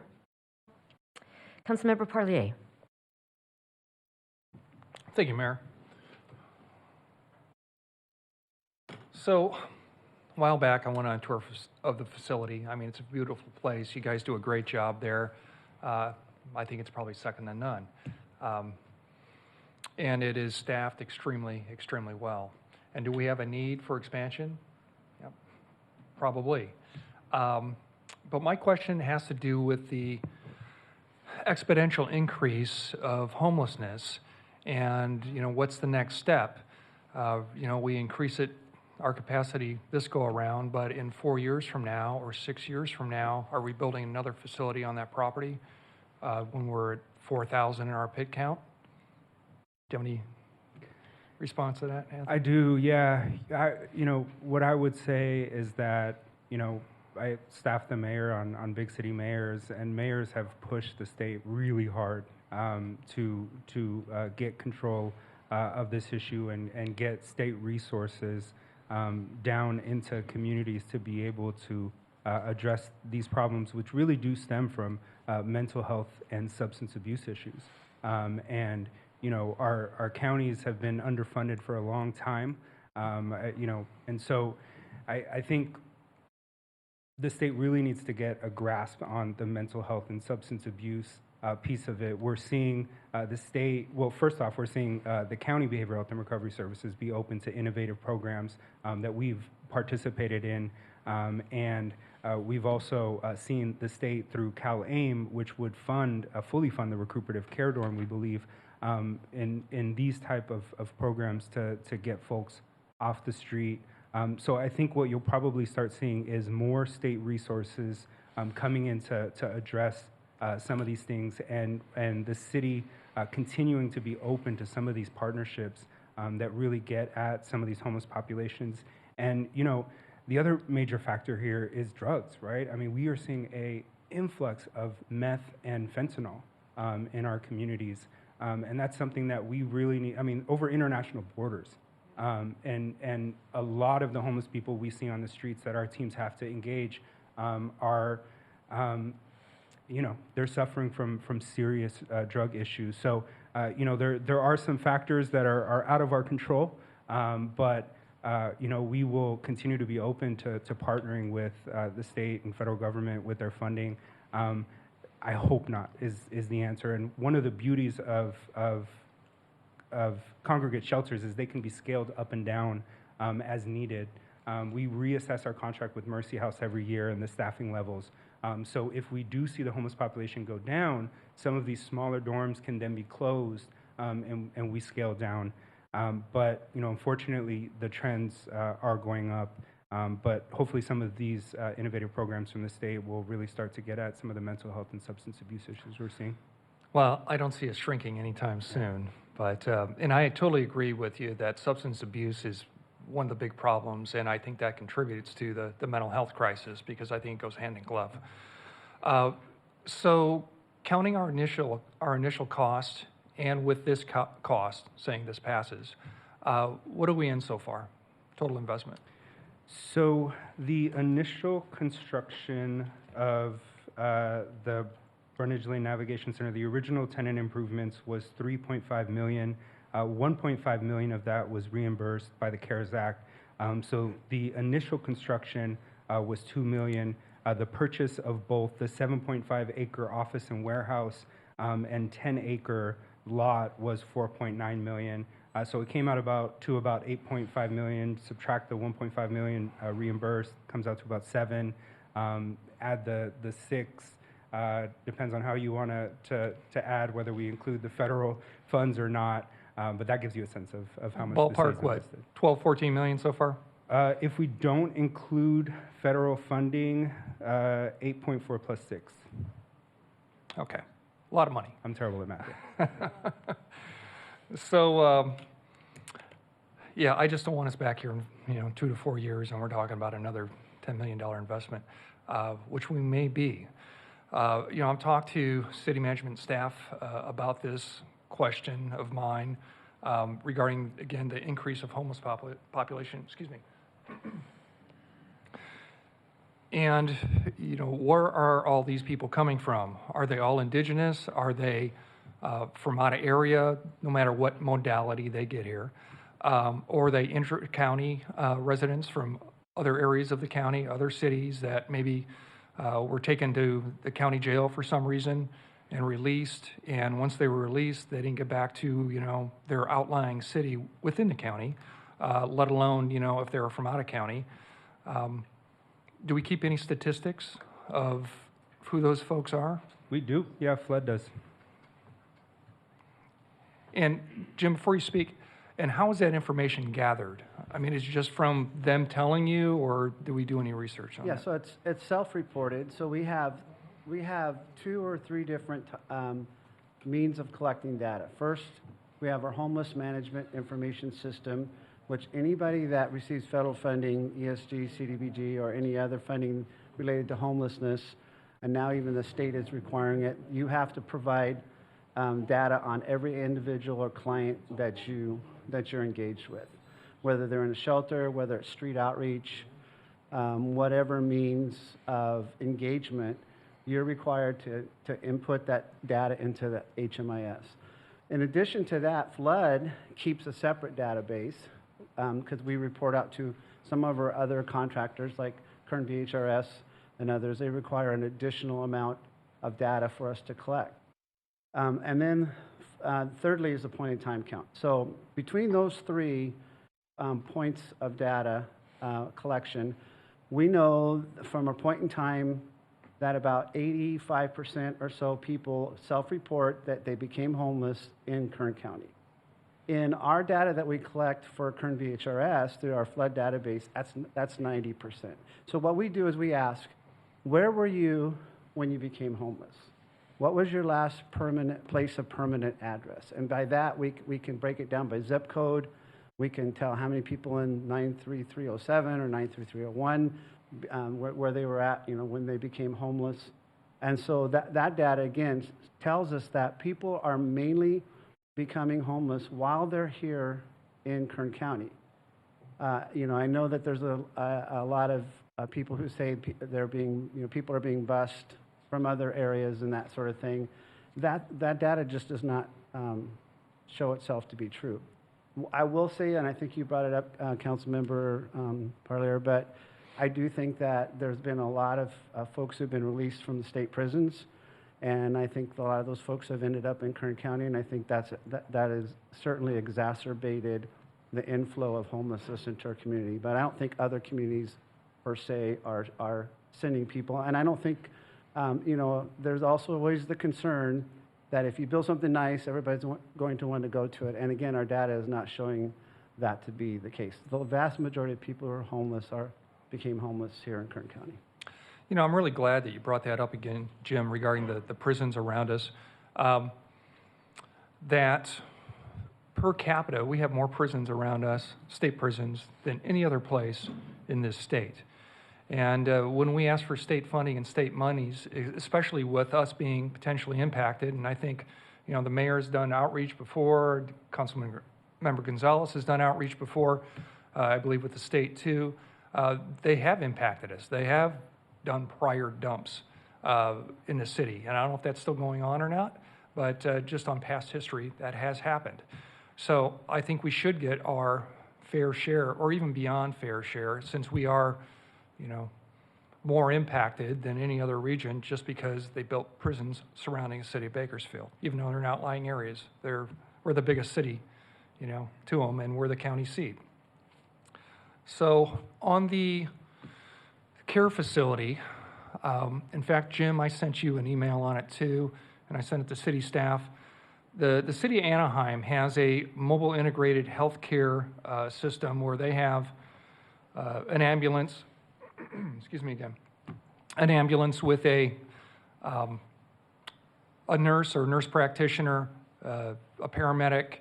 They provide minor surgeries, sutures, prescriptions, bus passes for people to get to, where they need to go. And they found that it has dramatically reduced the frequent flyers in the homeless population that impact the emergency rooms. And instead of, building a facility, within a facility to do something like that, just as an offshoot, not saying that that's not needed, but we look at something like that potentially for our community because this is still, a place people got to get to, and with an integrated mobile, essentially ambulance that can do a lot more. It's not an emergency room, but essentially it isn't a mobile emergency room that they are able to, in the field, triage, treat, and again, reduce that impact, not only to emergency rooms, but to facilities like ours. Absolutely. I actually want to introduce the Vice President of Kern Medical, Natalie Garrett, who can speak to the earlier question about caseworkers and how we bring folks in and retain them on site, but also to your question, Councilmember. Thank you.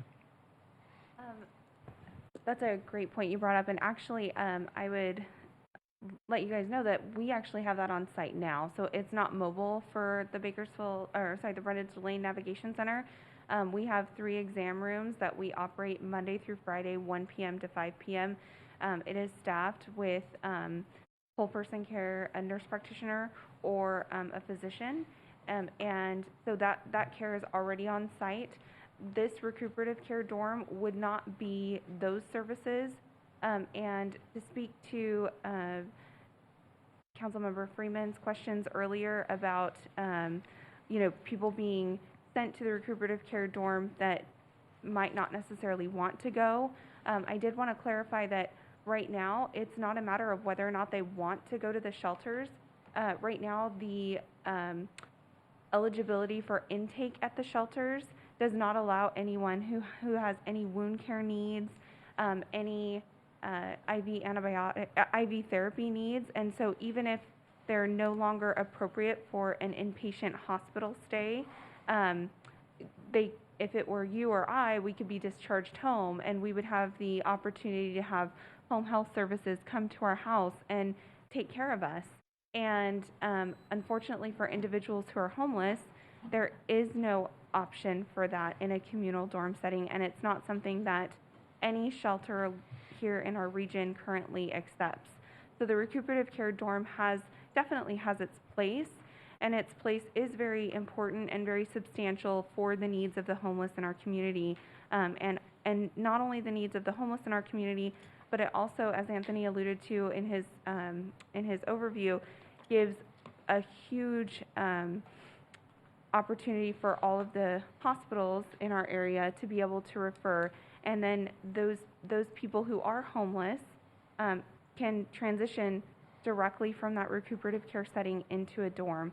And so it's not that they don't want to go, it's that right now, due to their medical needs, during that, it could be as little as 48 hours to up to 30, 60 days that they may need wound care or IV therapy, but they are, again, no longer appropriate for an inpatient stay. So it's not an emergency room within there, it's just an appropriate level of care for someone who is no longer appropriate for the hospital. So Jim or Anthony, Jim, and I think you stated that as far as part of your statistics, on collecting information by last place of residence before becoming homeless, if you have those statistics or just an approximation of what that percentage would be, and if you don't have it now, I mean, we can follow up via email or something. We can run a report for you, an updated report, and send that to you. If you like, I could have my staff do that. Very good. Okay. Thanks, Jim. That's it. Thank you. Thank you, Councilmember Parlier. Councilmember Arias. Thank you, Mayor. Actually, before I dive into my questions, just want to thank you, Anthony, for your diligence on this. I think in 2 months, you've done a pretty thorough, deep dive of how we need to proceed forward.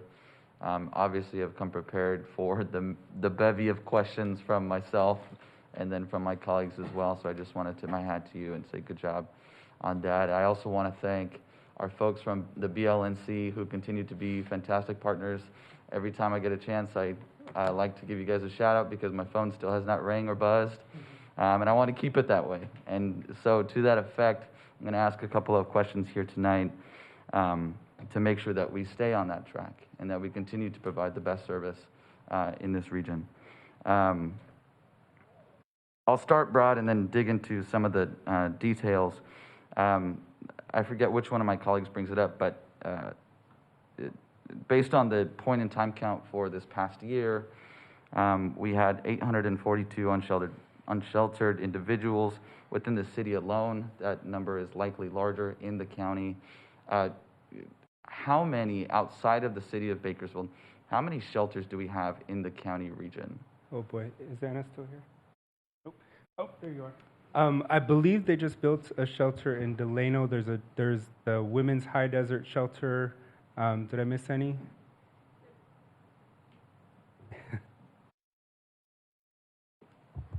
There's a few. Hi, everybody. I'm still here.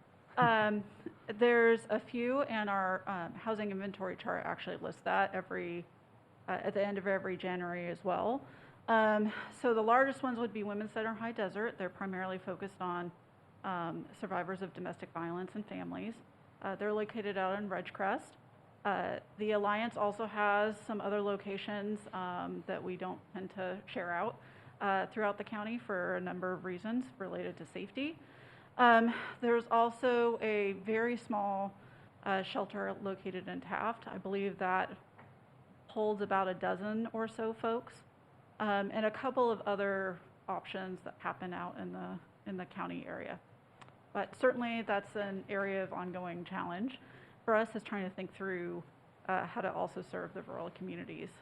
Because to one of your other questions earlier, historically, approximately 9 out of 10 of those experiencing homelessness is in Bakersfield.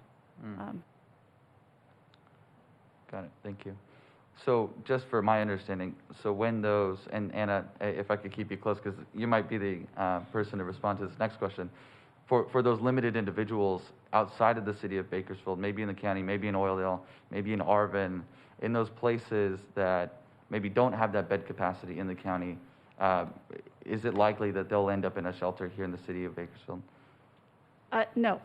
And the reason for that is that even with the calls I get personally to my own cell phone for those experiencing homelessness out in the rural community areas, folks are very connected to their community.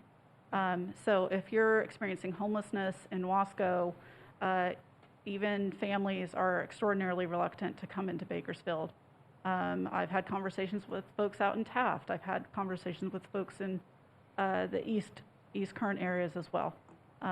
So just like folks are, very much connected to their pets and their partners, they also have a very strong sense of community. So I can share with you even just personally, but also through our coordinated entry system, very regularly, folks, even when we do offer a bed that's 40 minutes away from where they're at, frequently most oftentimes they will reject that opportunity. We do sometimes have some other pieces of availability for temporary sheltering that we can provide to them. DHS has a program that provides 14 days of hotel. That is only once a year. So it's something, it's not enough, but it is something. Fantastic, thank you. And then switching gears a little bit, if I could get a little bit of history here. When the M Street navigation was being built with the county, if I recall correctly, the city made a contribution, and it was a pretty sizable one, to that project. And what was that figure, and what was that percentage of that budget, if we remember? The amount was a one-time $500,000 expense with PSVS to help them with the creation of their sprung structure. I don't know the percentage of the budget. I would say, though, that they part of the agreement was that they provided reporting to us for the first year, and so they did do their due diligence and provide us the level of reporting that we requested, but I don't actually know what the percentage of the budget was. Okay, gotcha. And I know that the BLNC continues to provide an essential role in the coordinated entry system. So to date, how much has the county contributed financially and maybe in other ways to the creation and operation of the BLNC, aside from partnering services?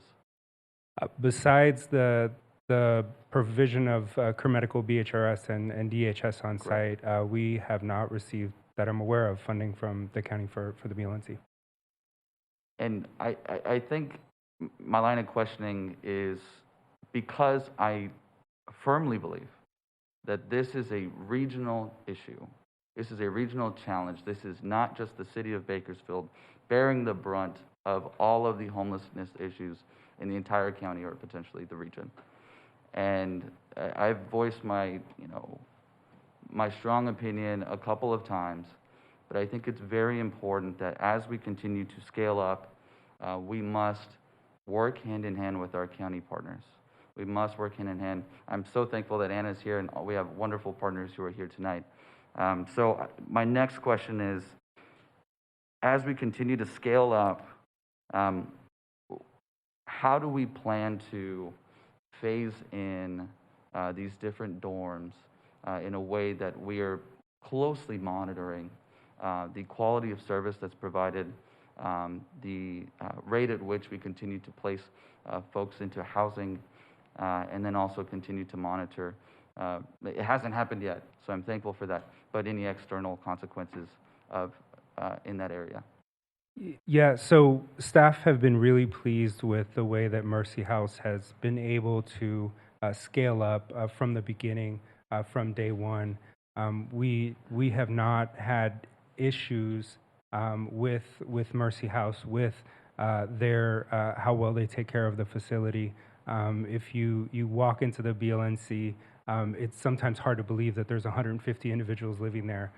Because of the environment and the culture, really, that Mercy House has there at the Brundage Lane Navigation Center. We have had discussions with Mercy House about what staffing would look like with an expansion, and Mercy House actually is thinking about the exact question that you had, and is proposing a few innovative solutions to make sure that if we do scale up, that we would see a appropriate staff leveling, and in fact, Mercy House has recommended that we increase some of the types of staffs. And I'll give you an example. They've asked that we expand the number of overnight coordinators, for example, by one, so that there will be an additional evening lead. Mercy House is piloting a project where they have two what they call red shirt. This is the Mercy House shirt that has the question on it, what's your housing plan? And they would be in charge of being the first response to a security situation. Right now they contract out with the goal of de-escalating the situation. So big premium on de-escalation. We would expand the cameras throughout that portion of the building. We would increase the number of cameras on the east side as well, and appropriately increase the amount of security. And the other thing that they have asked for, if the shelter were to expand, is to hire a housing locator. A lot of navigation centers around the country will have one person that is specifically their role is to find housing. A lot of our caseworker time is spent on trying to locate housing for individuals. This person would be committed to that piece of it, which would give caseworkers more time to work with individuals, and also make sure that we're continuing to see the high level of housing that we do at the Brundage Lane Navigation Center. Excellent. Christian, did you have anything to add to that? I was just going to reflect a couple pieces of the actual capital elements that we see on the screen. The expansion of the case manager offices is intended to make sure that we're providing the right ratio and capacity to continue to deliver the level of service that is, has been a high standard today. Beyond that, I would also just share, despite the fact that some of the walls are concrete and limit, we wanted the dorm spaces to have multiple spaces, so we have the abilities to scale up and to scale down. And so we look at it as, we think initially there'll be a big interest because we have the wait list. We have many people on the wait list. Beyond that, we'll take it in, reasonable increments, and that both the clients as well as the staffing, increases would take place as needed.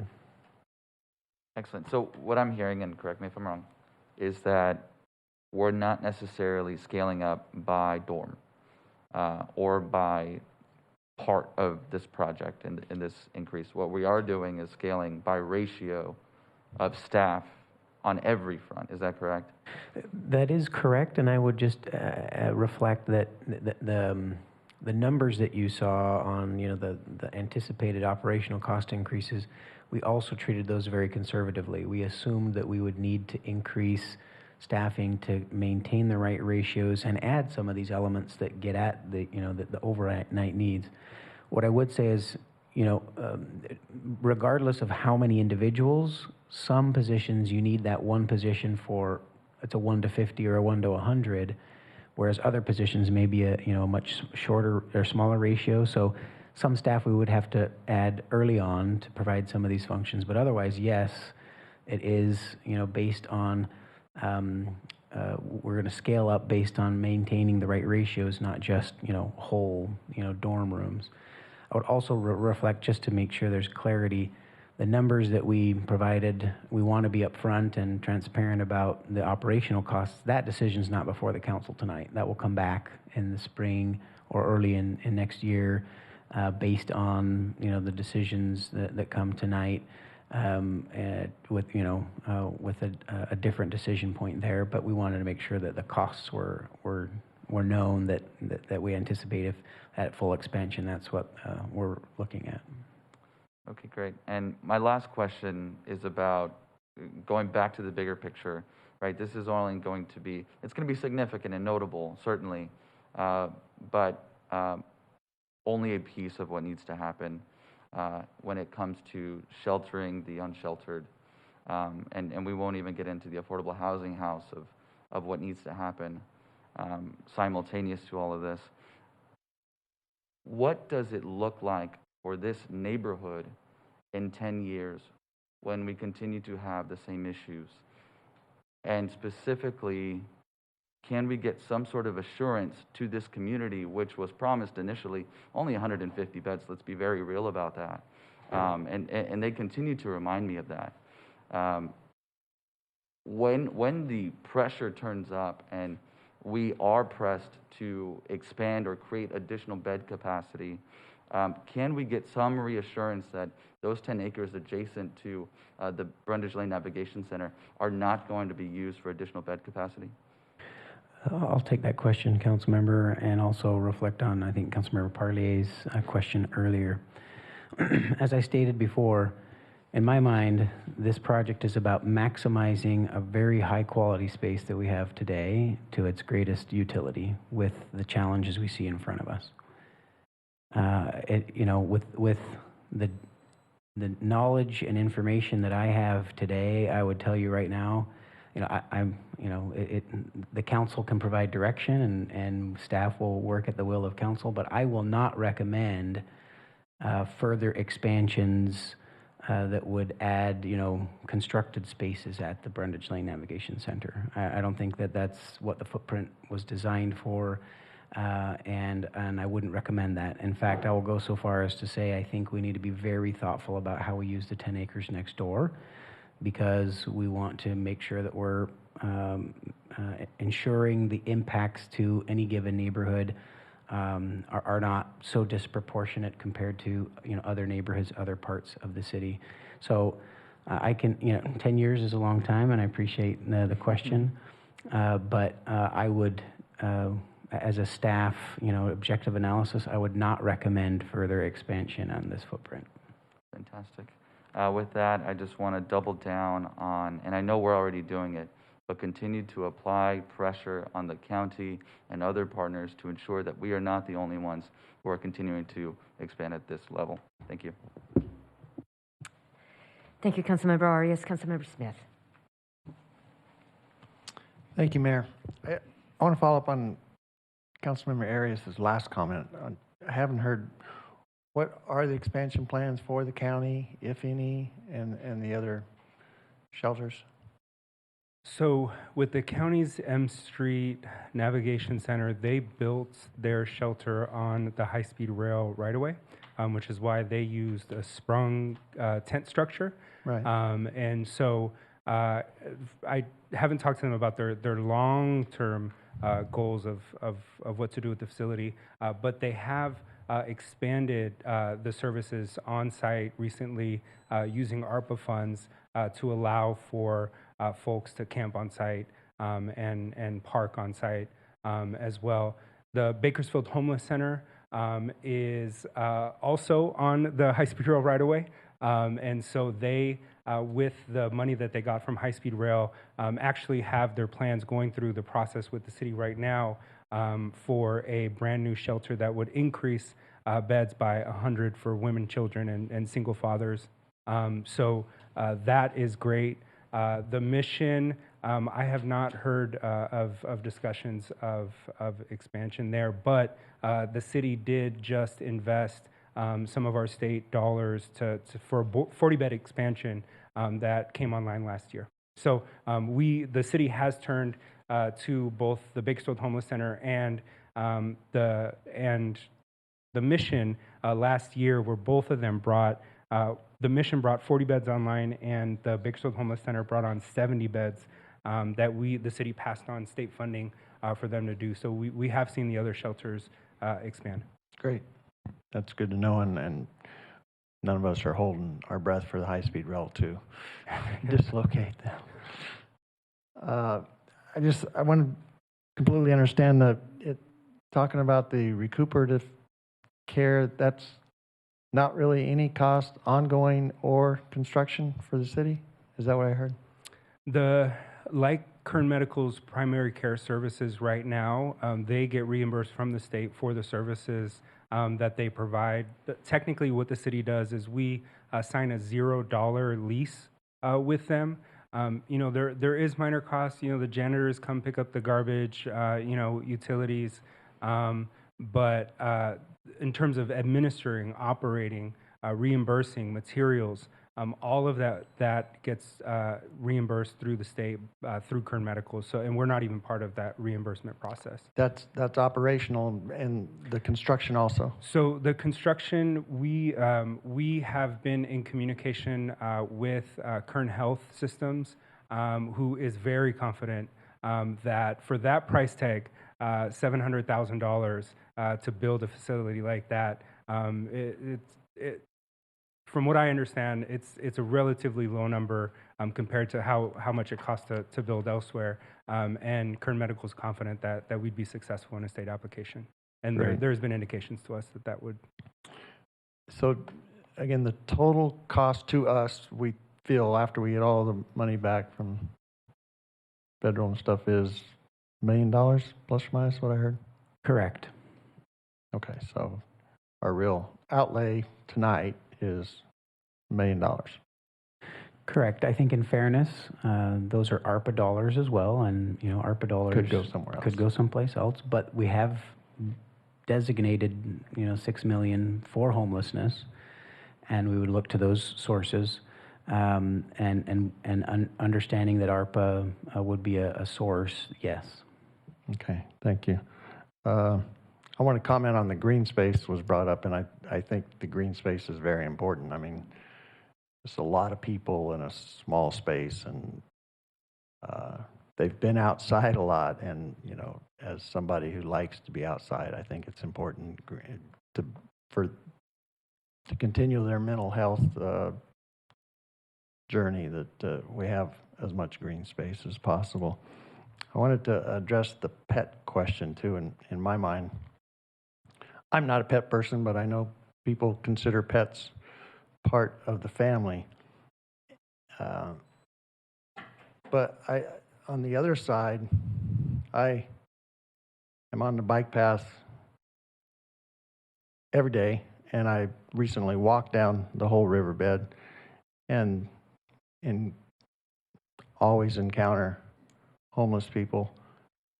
The only time I have problems is with the dogs. And so my angle is the more dogs you get out of the public, the better the public is served. I think that my constituents probably have more trouble with the dogs than homeless people without dogs. So the more of those that we can get into the shelter, the better. In general, nobody likes that we're in the homeless business, but we are, and who knows when it's going to end or get worse. But the community voted, and it is the number one problem, and so we have to do what we can do to solve it. So good work, and we're serving the community as best we can. And so I am for staff's recommendation. Thank you. Thank you, Councilmember Smith. Councilmember Freeman.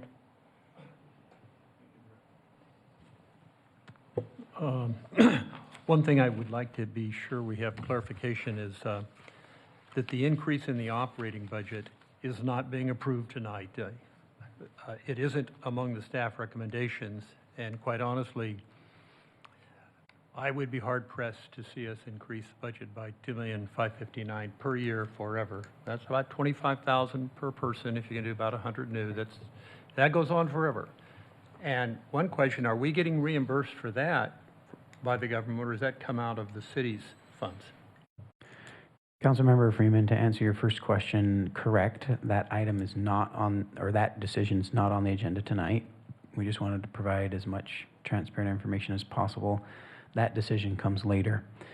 There are, so the ARPA funds can fund operations, but those are one-time monies, the ARPA monies, and we do not receive other reimbursements from the state for our operating costs at BLNC today. I think to give a full picture, some of the state one-time monies that come for homelessness are eligible for operating costs, but we've made a business decision to not count on those because they're not ongoing. And so we do not have state reimbursements on our operating costs at BLNC. So we have to assume that as the years go on, we will be paying the operating costs of city funds. And, you know, in this case, it's about the same if you add them all together and divide by 250 anyway. At $25,000 per person per year, and it goes on forever. We can't count a reimbursement, so that's, you know, we'd be up to $5.8 million a year on operations. And if we had more people, if it costs $25,000 per person each time we add them, you know, we're looking significant operational dollars. So, but I'm hoping we can come back with a tighter budget later than $2,559,000. Okay, with that, let's wrap this up. I will give people a choice. I would also like to make a motion to approve staff's recommendation excluding the construction of the kennel and all the associated funds, contingency management fees therein. I think we have to rely on you to bring those funds back. It sounded like I can't just circle a number in your budget here from, you said a much lower number for the kennel than this line item, so I'm going to trust that you and Christian will work it all. Maybe it's 800,000 or 7 or not, whatever it is. But that's my motion, is to approve staff recommendation with the exception of the funds for the kennel. That's it. Thank you, Councilmember Freeman. Councilmember Gray. This is just real quick. First, I want to commend you all that have been applying for these grants and getting some of the pressure off of us, because that is so very important. So I meant to say that the first time. And the other thing is the $25,000 per person that Bruce is speaking about is those that have been placed. In a year, we've spent $2.5 million, and we've placed 100 people. That's 25. That's not what I meant. We're That's not what you increasing meant. by 100. No, not the placement. We're gonna have 99 more beds. Right, I rounded okay. to 100, and it costs us $2.5 million a year. So it has nothing to do with the placement. So our budget goes from 3.2 to 5.8 million per year permanently to operate the place. It's a different. The 100 into the housing is not the right 100. Okay, I stand corrected. I'm glad you, okay, then. I thought I had some really good news as far as money goes. Now I'm like, uh-oh, no, it's not. So the way it was written, I apologize. Thank you, Bruce. I appreciate you correcting me. Councilmember Arias. Jim, could I get you back to the mic here? I got a couple questions.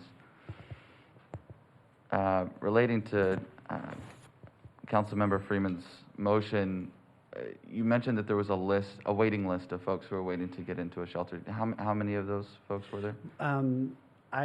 As of today, I think we had about 90 people that were on the waiting list, and I don't know how many of those people had pets, but we know that it's about 25% of our folks who are on the street, 20 to 25% who have pets. Okay, gotcha. So we're looking a little less than 25 folks probably on that list. Yeah, that's on the waiting list. That's not how many On the people are waiting. still unsheltered that have pets, right? Okay, great. And Yeah. Anthony, how many, it's in here, but there's a lot of information. So how many pet kennels do we currently have? We currently allow 10%, so it's 15. The pets are currently in the building, but they're driving staff crazy. It's you're talking about like 7 or 8 dogs in each dorm at night, and so what staff would like to do is move the pets out into kennels. So that there's an equity of like people kennels versus like in the building. So all the pets would be moved out of the building into the kennels, and so we would expand from with staff recommendation from 15 capacity to 50 pets. Okay. I think I share some of the principle behind Councilmember Freeman's concerns. This is a lot of money, right? These are taxpayer dollars, and like we hear about inflation every single day, but I don't know that line iteming and taking this item off is the best thing to do, because I think that it gets at one of the key ways that we can really connect with those unsheltered individuals. With that, looking forward to voting on this. Oops. Sorry, I accidentally erased somebody. Was that you, Councilmember Parlier? Councilmember Parlier. Quick question, maybe you can answer it, Jim. Percentage-wise, females on a street, how many of them have dogs, you think? I think it's a big number. It's a large number, especially for females because of the protection factor, right? Yeah. Right. Yeah, it's just a safety and protection issue And for females. would that preclude them potentially not going to a shelter? Absolutely. In fact, that's the largest, for folks with pets, that's our largest turnaway every week that I've seen is single females. And I've seen a lot of females on the street, and is that an area of homelessness that is growing in our city? Yeah, so typically it's about 60-40 male to female ratio, 60% male. We're talking about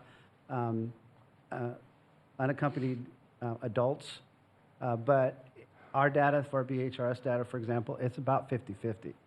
So. Okay. Thanks, Jim. Council members, I don't see any other requests to speak, so with that, we have a motion from Councilmember Freeman. Please cast your votes.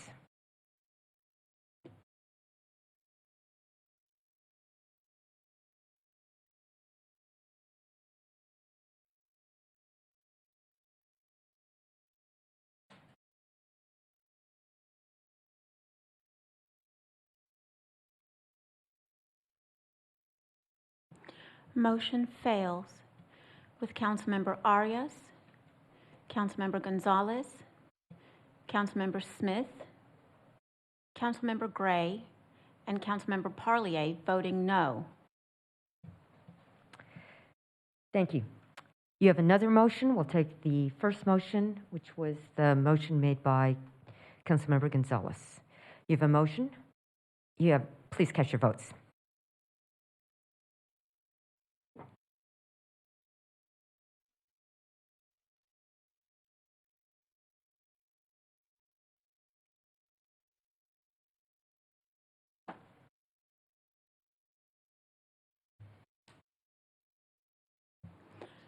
Motion is approved with Vice Mayor Weir and Councilmember Freeman voting no. Thank you. And thank you, Mr. Valdez, and all of your team for all of your efforts in presenting and all that you do for our community. Housing, shelter is a tremendous need, but as we mentioned earlier, we have to continue to focus on the mental health and the substance use issues if we want to see long-term sustainable change. And I'm so glad that we continue to partner with the county and with others in the state will have to keep focusing on this issue for the long-term change that our community desires. Madam Clerk, next item, please. Council and mayor statements. Colleagues, do we have any?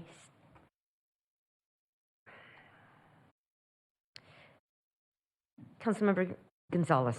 Thank you, Mayor. I'd like to begin tonight by congratulating Council members Gray and Arias on their one-year anniversary on the council, and they're still smiling. So that's good news. Yeah.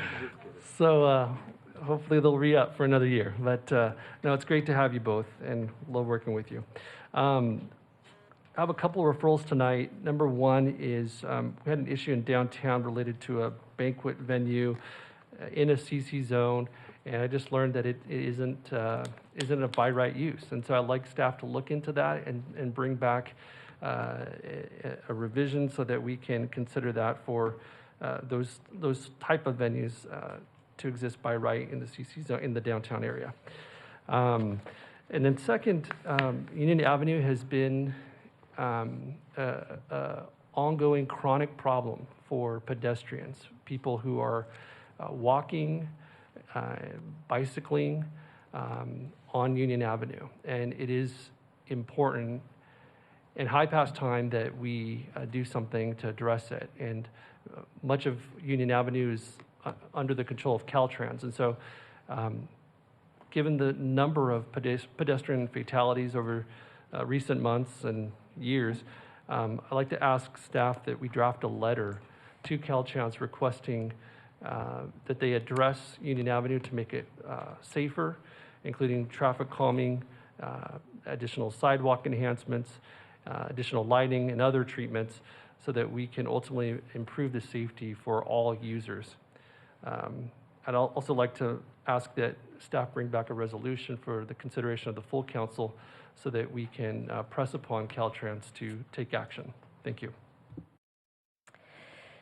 Thank you. Councilmember Gray. Thank you, Mayor, and thank you, Councilmember Gonzalez. I was just going to, my statements tonight were geared towards that. But first of all, I want to say this last vote, we've had some tough votes up here, and this was a tough one. So anyway, I don't want anybody to think that us as council members just come up here flippantly and make decisions. There's a lot of thought that goes into this, and that was a tough vote. But I have, tonight is our last meeting of the year, and Eric and I have completed 1 year of our service to this great city. And I would like to say thank you to the city for the opportunity to serve. It's been my honor. I'm actually enjoying it. So that's a good thing. I am still smiling. So I'm blessed to be able to serve. It's an honor to serve alongside my colleagues here on the dais. We have worked together well over the last year. I didn't know what to expect when I came on, and I've been very pleasantly surprised to work along with our city manager, Christian Clegg, our city attorney, Jenny Gennaro. They've just been wonderful and have been so patient with me as I'm learning, and that's, that's taken some patience on their part. I'm grateful to serve a community of people that have love for God and family as their commonality. Our community is kind. It's extremely generous to lend their time and talent to those that need a hand up. This is what we were talking about tonight. Again, we are just an amazing community. I cannot say enough about how great our city is. And the reason that we're great is because we're good to others. And that's what defines us here in Kern County and Bakersfield. And just last week, I was blessed to attend the Kern Law Enforcement Awards Banquet, and I saw the best and most sacrificial people in uniform that our city has to offer. And I am just so very thankful for our uniformed officers and supportive staff. It's not just the guys that are out on the street, the patrol, but it's those that are behind you that make sure you're safe and being well taken care of. And so I just want to say thank you. Sometimes we need to pause. It's the end of the year and say thank you to these good people. And I would encourage our community to do that when you see these brave officers on the street, to stop and thank them. Also, I've enjoyed working with our Bakersfield City Fire Department. The men and women of the department are the finest of any department. And just yesterday, our family had the opportunity to engage their services again. And the beneficiary of the service said, Patty, I don't know where they find these folks, but they are the finest. So I just want to, man, I'm getting choked up because Bakersfield is awesome. My hat goes off to our Chief of Police, Greg Terry, our outgoing, okay, Patty, stop. Anthony Galagaza, and our new incoming fire chief, John Frondo, for their honorable service to our community, for building such a great network of men and women to protect and serve our citizens. I'd also like to thank the city staff, those hardworking men and women in every department, whether they are sitting behind a desk or they are out in the field. Great job to each one of you, because you're keeping our city running well, and I appreciate that so much. We're so very blessed in Bakersfield with people who care for their community, and they take ownership in it. So good job to everyone. And if I could end with this Christmas message from Luke 2, verse 10. I bring you good news that will cause great joy for all people.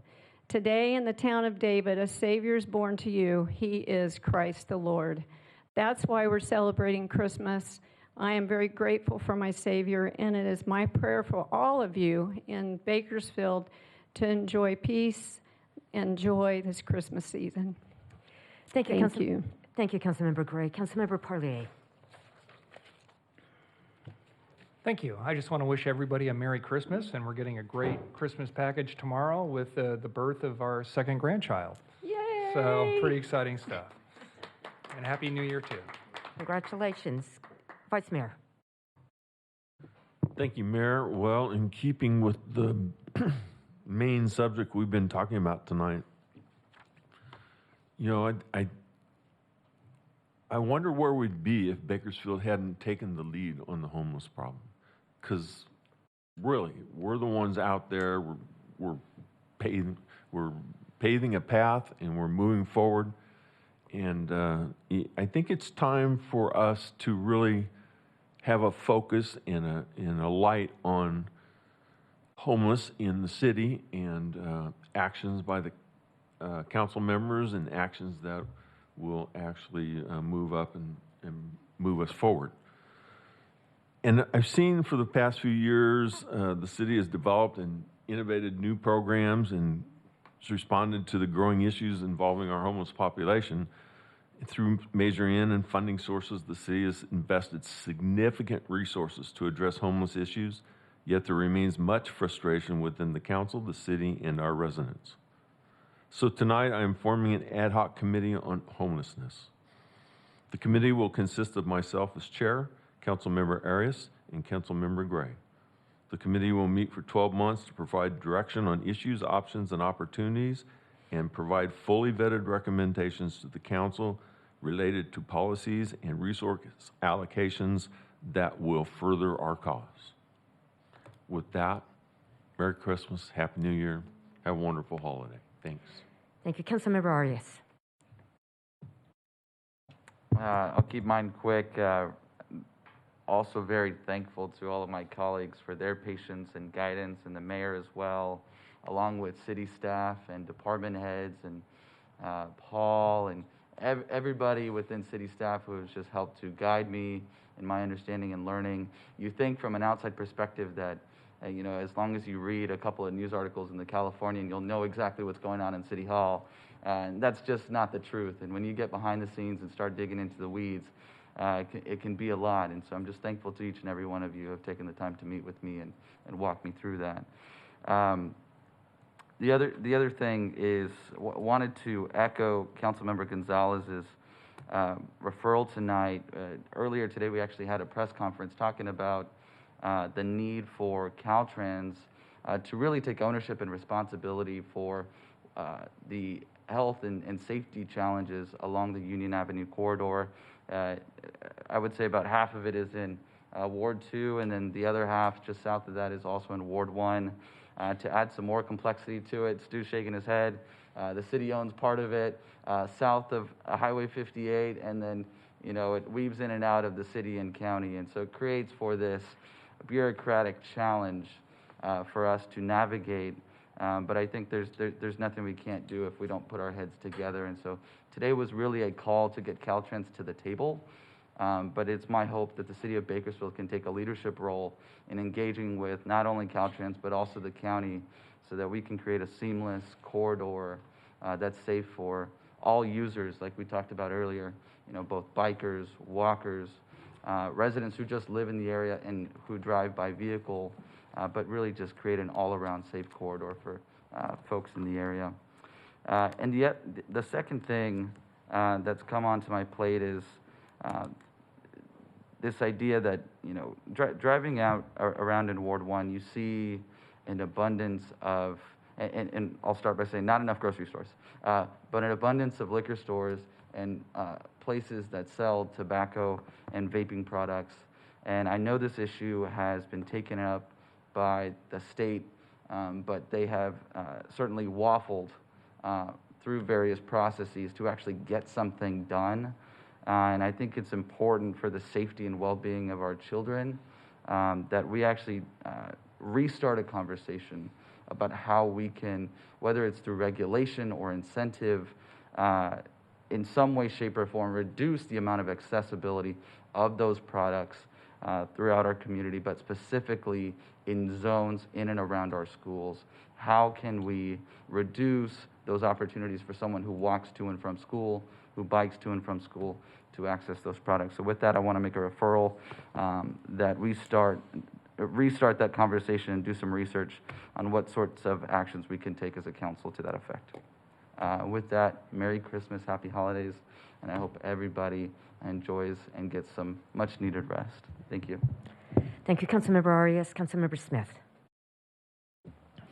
Thank you, Mayor. A couple things. I wanted to also reinforce the Union Avenue situation. As chairman of KernCog, I've been pushing Caltrans for some time now to try and make improvements there. We've had 6 studies over the last 4 years, pedestrian and bicycle studies, and every one of them points to that corridor as being our worst problem. So something needs to happen, and Caltrans is in charge. It's their roadway, and so I think that the more pressure we can put on them, the better, and I appreciate staff working towards that. The other thing is congratulations, Grandpa. That's just awesome. And Merry Christmas to all. Thank you. Thank you, Councilmember Smith. City Manager. Thank you, Mayor, for an opportunity just to provide one quick good news report. As of this morning, our fire department is the 20th accredited fire agency in California, the largest accredited fire agency in the state, and among only 2% of fire departments nationwide that reach that status. Very good. We're blessed to live in a wonderful community with caring people. Let's continue moving forward. Merry Christmas to all of you. And with that, we're adjourned at 8:10. Colleagues, we have Sharon from RPPG who'd like to meet some of you. Sharon, why don't you make your way up here?